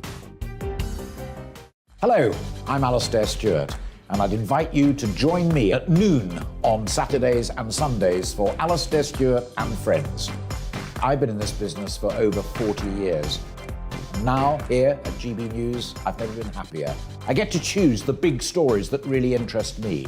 We hear what you have to say, and you hear what I have to say. I really hope you can join me, noon on Saturdays and Sundays.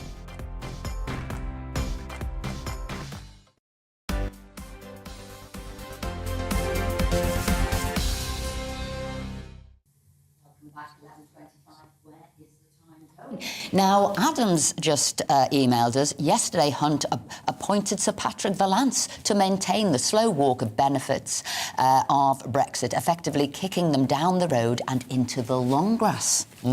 Lots of talk about the migrants. Keith said, I'm fuming, like the majority of people in this country, that these migrants are getting 4-star treatment when we're all trying to keep one room warm and not affording Christmas this year.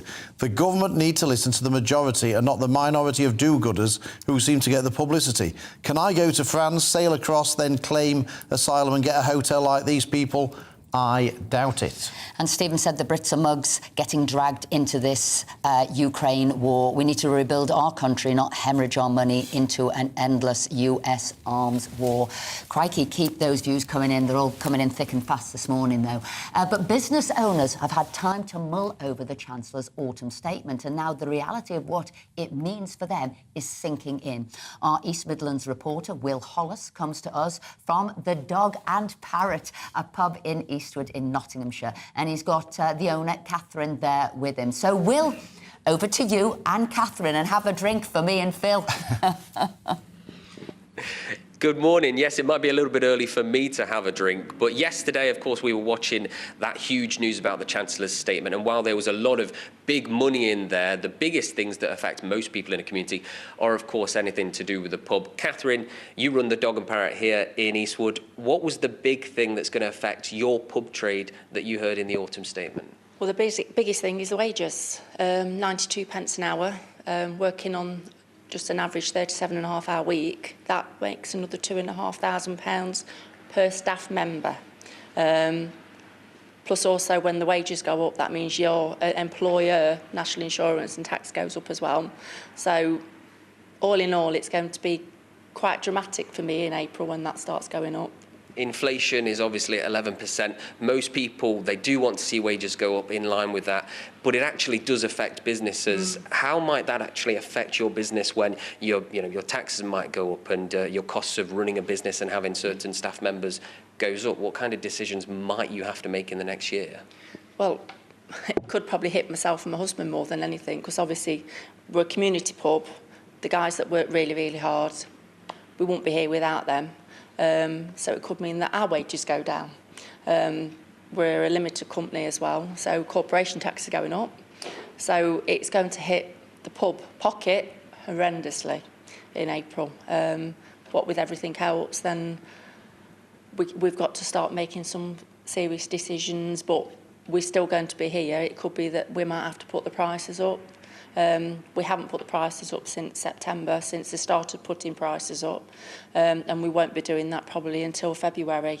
I can't expect my guys that come in here to pay for everything else, so we're going to take the hit a little bit as a small business. It's obviously getting colder. We're reaching into winter now.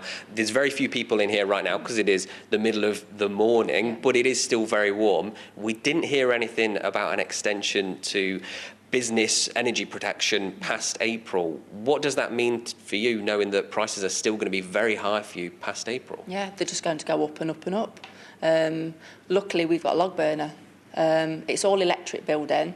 We've got a log burner, and it's cosy when we've got a log burner, especially when there's quite a few bodies in here as well. So it's a nice warm space. Obviously, everybody's saying about warm spaces, and that's what we're going to be probably considering as well, sort of helping the community as well with regards to heating.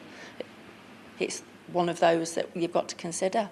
obviously you're a business person, but the people that come in here do all sorts of different jobs, most of them from this working class community.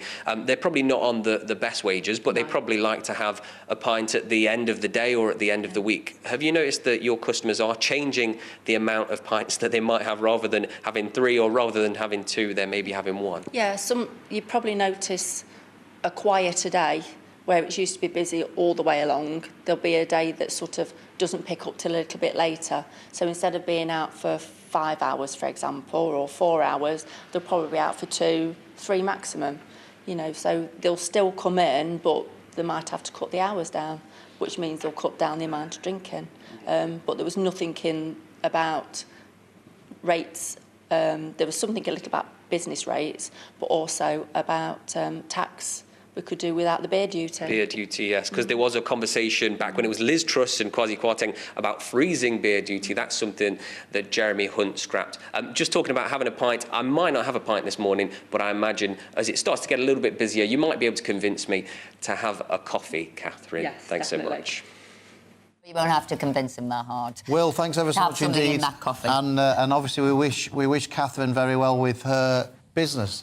Laurie, I mean that's the real world out there and the impact that these things have on real businesses in real communities and all the rest of it. How much is this a reckoning for all the lockdown from COVID, and that this is an inevitable financial reckoning from that? Well, if you talk to an official, and including the Bank of England, which is unelected, they say it's all COVID. It's all a series of shocks. We couldn't have seen any of this. We're at the mercy of the markets.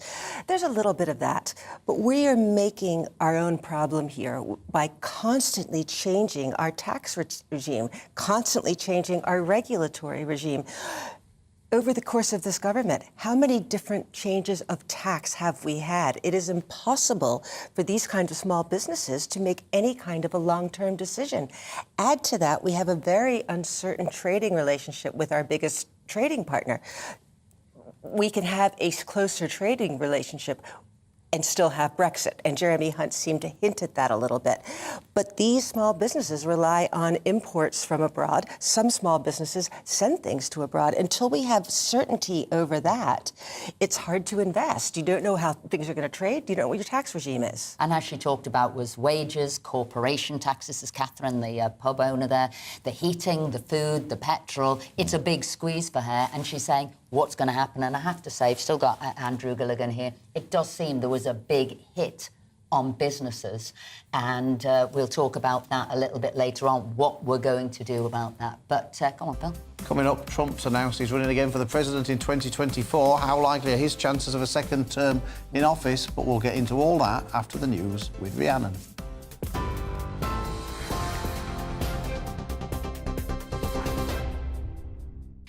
It's 10:33, your top stories from the GB newsroom. The Chancellor's defended his economic plans announced in yesterday's autumn statement as the right thing to do. Jeremy Hunt's admitted the next 2 years will be challenging, but says people want a government that makes the difficult decisions. Labour says he could have made fairer choices and has called for a serious plan for economic growth. Experts predict living standards will fall over the next 2 years to levels not seen since 2014. Retail sales rebounded last month, according to official figures. The Office for National Statistics says sales increased by 0.6% in October, higher than analysts had predicted. It marks an increase on September, which saw a 1.5% drop, thought to be due to the Queen's funeral. The owner of a luxury hotel in Kent has told GB News he rejected a government offer to house asylum seekers because he wasn't prepared to make his staff redundant. In an exclusive interview, Richard Martin, who owns the Blazing Donkey Hotel near Sandwich, said he was offered over £1 million for a one-year contract. Mr Martin says he couldn't think of anything more absurd. Royal Mail workers have announced a further series of strikes in the run-up to Christmas. The Communication Workers Union will walk out on 6 dates in December, including Christmas Eve. That's in addition to the 4 days coming up over the next 2 weeks. Royal Mail has called the action damaging. And FIFA says alcohol will not be sold in the stadia at Qatar's World Cup. That's just 2 days before the tournament kicks off in the Islamic country. Fans had previously been told they'd be allowed to drink within the ticketed perimeter of each stadium. Alcoholic drinks will be available at some selected fan zones. Official sponsors of the competition, Budweiser, have since taken to social media saying, well, this is awkward. TV, online and DAB+ radio, this is GB News.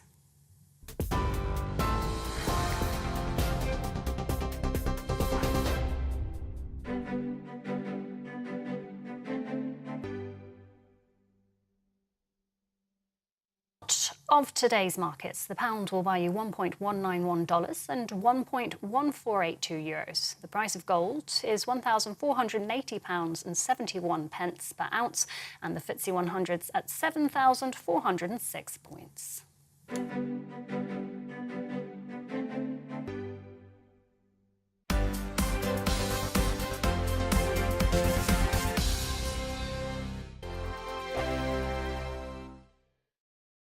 We are GB News, and we'd like to say thank you to each and every one of you for bringing us your conversations, for helping our great nation find its voice. We are here for you on radio, television, and online, across England, Scotland, Wales, and Northern Ireland. It's not the BBC, you actually get your facts right. We are proud to be GB News, the People's Channel, Britain's news channel.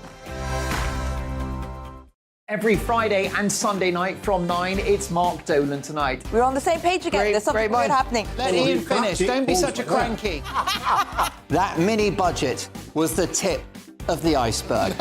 And on Saturday, my show just got bigger. From 8, it's Mark Dolan's Saturday Night In. You can't govern a country if you can't speak. Stop talking. My God, we reached the end. I've never been early in my life. Only on GB News, the People's Channel. Monday to Thursday on GB News, it's Bev Turner Today from 10 a.m. There's never been a more interesting but also critical time in British politics, and I can't wait to bring you the biggest stories of the day with the best factual accuracy and also a few of my own opinions thrown in. We'll engage in passionate but always polite debate with your thoughts and opinions at the centre of it all. Monday to Thursday, 10 till 12 on TV, on radio and online. Hi there, it's Stephen and Anne.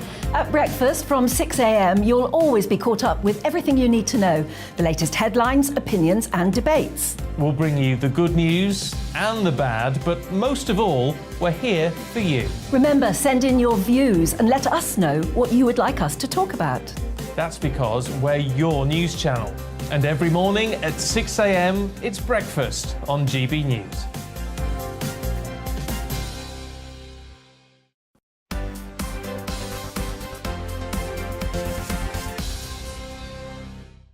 Welcome back, it's 11:38. Before the break, we were just chatting about the impact of the autumn statement and whether or not it was a reckoning from the cost of COVID. Andrew Gilligan, you were an advisor in Downing Street at the time. I just wonder, was any consideration given by Boris Johnson to the economic reckoning that may come further down the line from the lockdowns? Because he never prepared people for it. He never said to people, look, we can do a lockdown, but there will be a reckoning later on. He never said that. Did he even give that any consideration? He was pretty reluctant to lock down. And as you know, we were criticised for not locking down soon enough. I think in retrospect, it is clear that locking down probably was a mistake, but it just would have been politically impossible not to do it at the time. I think the government would have fallen if we hadn't locked down. Everyone else in the world except Sweden was doing it. And I think... do you think Boris thinks it was a mistake to lock down? I haven't talked to him about it. I mean, look, overall, I think we did all right in COVID. I mean, people, on the only fair measure, which is deaths per head of population, we're about mid-table in Europe. We're about 20th in Europe. And we managed that without some of the really draconian stuff that some other European democracies did. Like, nobody ever had to have a pass to go to the pub. Nobody ever had to a piece of paper to show the police like they did in France. So, our performance wasn't brilliant, but it wasn't terrible either. But do you know what upsets me slightly there is when you say we shouldn't have locked down for that. Looking back, we shouldn't have, but we couldn't have politically. What I'm saying is We can't be making wrong decisions because we feel we're too weak politically to do the right decision. No, so it's no how government, do we get the comms across to get it right? Then we needed to do what was right. No government could have been strong enough politically to avoid lockdown. I really don't. I genuinely think that we would have fallen had we not locked down. Well, let us know what you think about that. Now, the Republican Party's lacklustre performance in the midterms and the failure of a string of Trump-endorsed candidates has many wondering if the former president is the right leader to challenge for the White House in 2024, after Donald Trump did announce his intention to run again for president. Joining us now is Grace Curley, contributing writer to The Spectator World and host of The Grace Curley Show. Thanks for coming on. So, is the big beast of American politics, is he gone? Is he gone for good? He might have declared his candidacy, but is he gone? Thanks so much for having me, guys. I think a tip I would give to everyone now till the end of time is don't declare that Donald Trump is done ever. This man can always come back. And actually, I'm getting a lot of a similar feeling as the lead up to 2016, where everyone was saying, this is the thing, you know, this attack is the thing that's going to make him unable to win the presidency. And really, I don't think that's the case. I mean, I would love to see some other contenders make their case. And I think the debates in the primaries here can really change things for people. That's what we saw with Donald Trump. But I think you'd be foolish to count him out. I mean, you know, people said not too long ago that the base of the Republican Party was now basically the Trump Party rather than the Republican Party. But is it possible that it could be now the Ron DeSantis Party after his stunning victory in Florida? There are definitely some polls that show a shift. I think a lot of conservative media feels as though that's the case, that, you know, we need to move on from Trump, and Ron DeSantis is Trump without all the baggage. He definitely was a bright spot in the midterms. As you pointed out, they weren't what we wanted them to be. But as far as is he the new face of the Republican Party, I kind of think that conservative media and liberal media together, they make this mistake of trying to crown someone very early on and trying to make a hero out of people, where really, if you look at the midterms, we have to focus on what went wrong and what we can do strategy-wise, instead of trying to say, well, this hero no longer is going to save us, but this guy is going to save us. I think we need to kind of steer clear of that narrative. I mean, these elections for Joe Biden, because I keep hearing rumours that I was going to say he's going to run again. Obviously, I don't think he can run, barely stand again, never mind. But, I mean, is it really realistic that on the back of these midterm elections that Joe Biden's going to be the Democratic candidate for the presidential elections? It seems extraordinary to me. I can't imagine that he's going to be running. He's going to be so old. He's already struggling a lot on the world stage.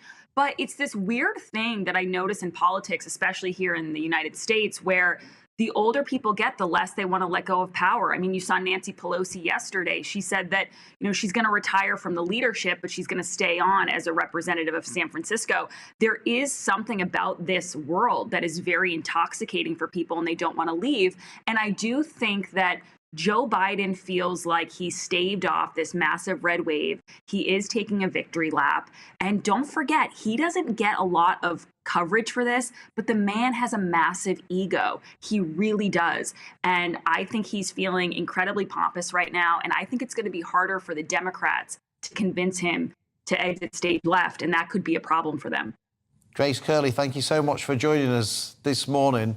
Laurie, I mean, the loveliness of youth, though. I'm glad that she thinks that older people. Yeah, well, I mean, I think Nancy Pelosi, she's 81, I think, at the moment. Still looks good on it. No, she does. But I just wondered. I mean, it seems to me that the contest for the Republican nomination between potentially Trump and DeSantis is going to be more exciting than the presidential election itself. Oh, it quite possibly be, and if we have time, I'd like to talk about the Democrats. But I think Donald Trump, we know he's now going to run. He has sort of put that to rest. I think it would be healthy to have some debate in the Republican Party. If that's between Trump and DeSantis, so be it. Don't forget Mike Pence, who just launched a book, who just did a big CNN show. He looks like he's eyeing some kind of run for something. But I think for the Republican Party to have some sort of a debate about policies, about personalities, I think very, very healthy. I think but it's the odd. Democrats, again, Biden, again. 300 odd million. You must have somebody better than Biden. Isn't it bizarre that 2 years on that we don't really have a sense of who either candidate will be? But one question, where's Kamala? Where is she? She was in one of the stories that Rhiannon read. That is the first time I've seen her name. She's a vote loser, though, isn't she, for them? Well, who knows? We haven't seen her. And but I would argue that this is the most important vice president we have ever had, given the president's age. We know nothing about her, and I think that's concerning. Laurie Laird, thank you so much for joining us this morning. Andrew Gilligan, are you a Trump fan, a Biden fan? No, I'm really not a Trump fan. Sorry about that. Are you a Biden fan? Are you a DeSantis fan? Biden's a bit old and doddery. So kindly put. Thank you for joining us anyway today. It's tricky enough to get out of bed to go to work, and it becomes 10 times as difficult when it's cold outside. But sleep experts now say there's an easy solution, the 10-second rule. Apparently, I don't believe it, but apparently, if you force yourself to leap out of bed and wrap yourself immediately in a warm dressing gown, you'll be less tempted to hide back under the covers.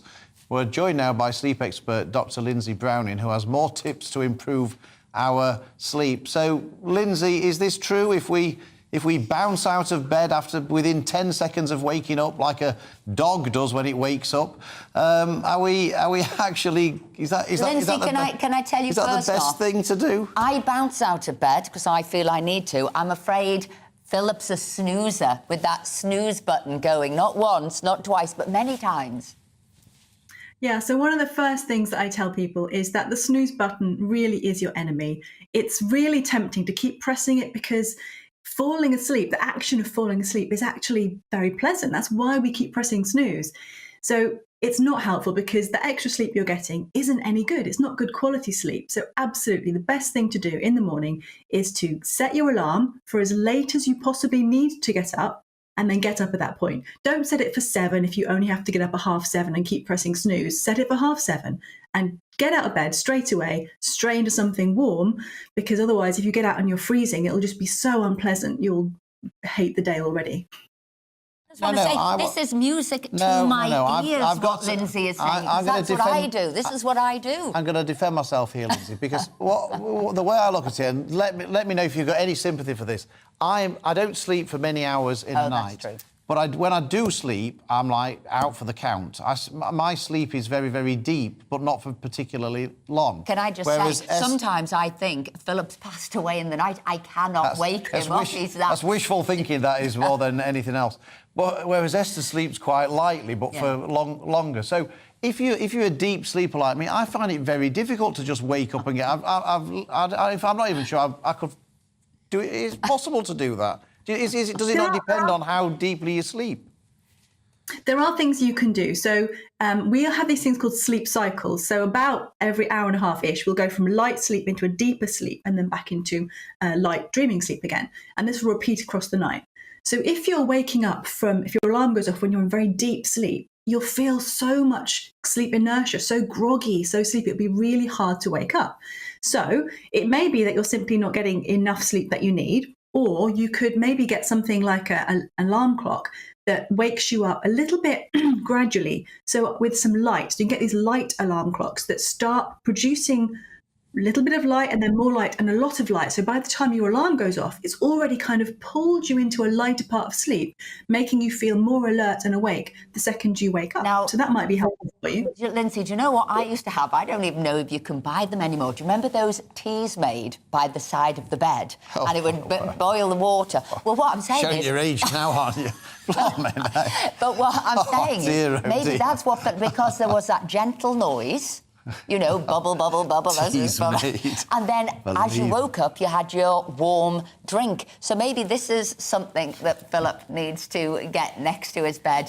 His onesie on the outside of his bed that he can jump into, and his tea's made as well. What a thought.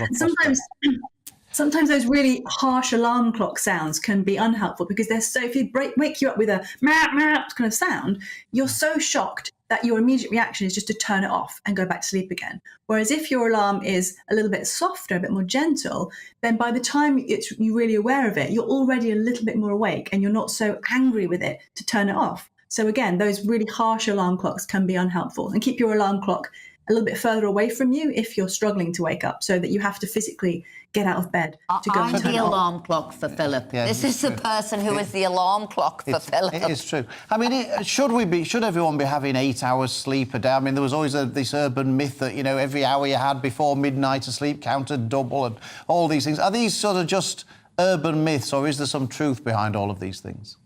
So that's great. Those are two really common myths. So that every hour before midnight counts double after is actually not true at all. It's just the fact that if you go to bed early, you're much more likely to get more sleep, because realistically, your awake time, your probably is going to be set. You have to wake up for the kids or for your work. So therefore, if you go to bed before midnight, you're just simply going to get more sleep, so you'll feel better.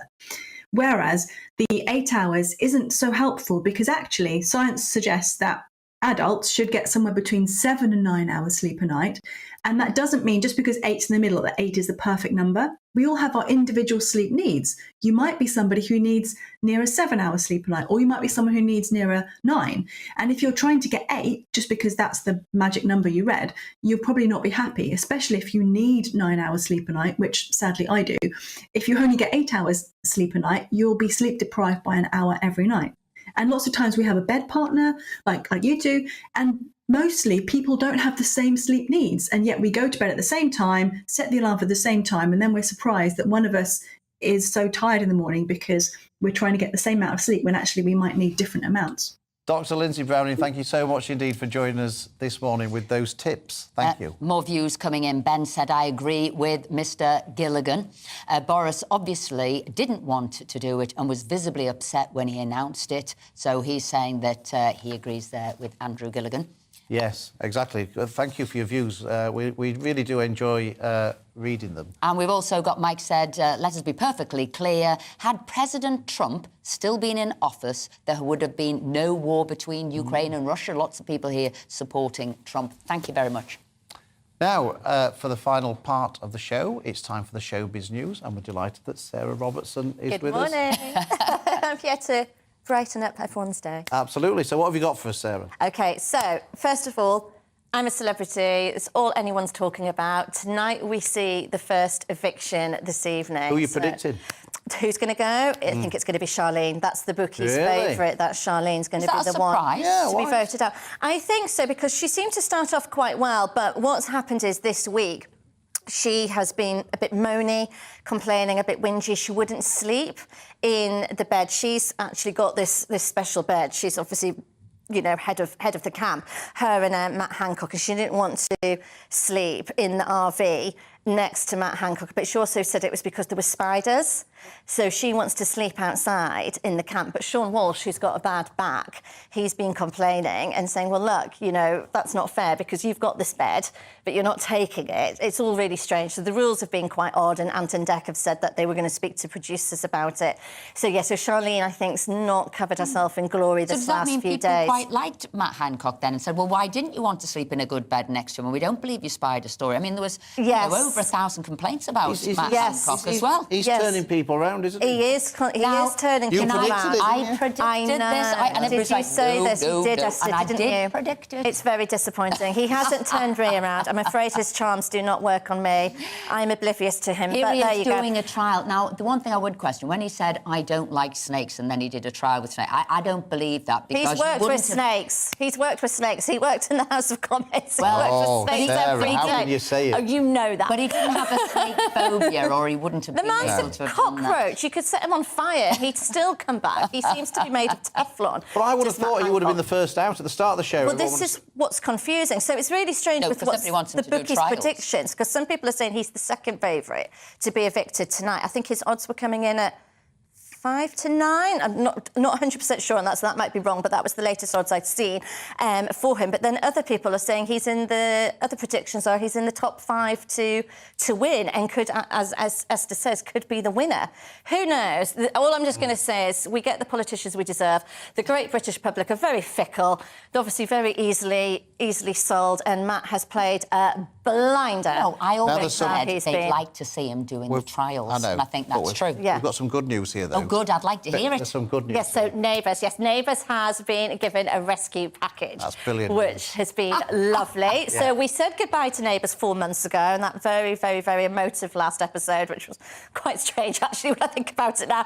We saw all the old stars come back in, and Jason Donovan and Kylie Minogue and everybody. And then now, Amazon, Freeview, they've bought it. And it's going to be back on screens next year. It's going to be free to watch, so, you know, you don't have to pay, which is absolutely brilliant, because some people would have said, oh, do we have to pay for the streaming giant? You don't. So it's going to be available. It's coming back. Loads of the old cast are coming back, including Stephen Dennis as Paul Robinson. So everyone's really excited to see Neighbours really, return. I guess it had a massive global advertising A campaign huge that appeal. it was coming off air. And then everybody reminiscent. We all talk. You in particular used to watch it all the I used time. to watch it twice a day. When I was at university, it was on at lunchtime. And they had Lunchtime. a repeat in And the then the evening. And I still used to watch both. There you go. So it has got that special fan club. And Jason Donovan's very happy about this because he said Neighbours launched so many careers. Sarah Robinson, that was fantastic. Thank you for bringing us to see. We will see you next week. But look, all I can say is that's it, hasn't today? Whizzed by. It has. All of your views. It's been fantastic. You're getting in touch. And to end on some positive news is just fantastic. But look, don't go anywhere, because next is the wonderful Andrew Pierce. Good morning, I'm Alex Deakin, and this is your latest weather update from the Met Office. Many of us looking a bit drier out there today, but for eastern parts of Scotland, it will be a very, very wet day. Here's the reason why. A bit of a dartboard low just sitting there. It's been gradually working up the eastern side of the country, and around this low, the winds are just feeding into eastern parts of Scotland. So heavy and persistent rain likely here, certainly for much of the morning. We do have a Met Office amber warning in place. The likelihood of further flooding, along with fast-flowing, dangerous rivers. The rain will extend more widely across northern Scotland. There'll be some showers in southwest Scotland, northwest England. The odd one in the southwest, but generally across the south, it's dry and a bright day with sunny spells, and a lot drier today across northeast England compared to yesterday. Temperature-wise, single figures, maybe 10 or 11 in one or two spots, maybe 12 or 13 along the south coast, but certainly feeling colder with a very strong wind continuing across northeastern parts through the day and overnight. The rain, though, will be easing from eastern Scotland this afternoon and through the course of the evening. Further south, many places will be dry, and in the west, where it's clear tonight, well, we will see a frost, certainly for Northern Ireland. We're likely to see a frost through parts of Wales, the West Midlands, even some southern counties of England starting the weekend at or around freezing. So a chilly start, but generally a sunny start across the south and west. Still a lot of cloud across the east. Some patchy rain. This line of rain may just gradually work westwards, but nothing like as heavy or as persistent as it has been. Eastern parts of England may finally brighten up a little bit. Temperatures, again, only single figures for many. Certainly feeling a lot cooler than last weekend. Might get up to 10 or 11 in the southwest. Then more rain comes in on Saturday night with some blustery conditions as well, leaving behind a lot of showers for most of us during Sunday. Goodbye.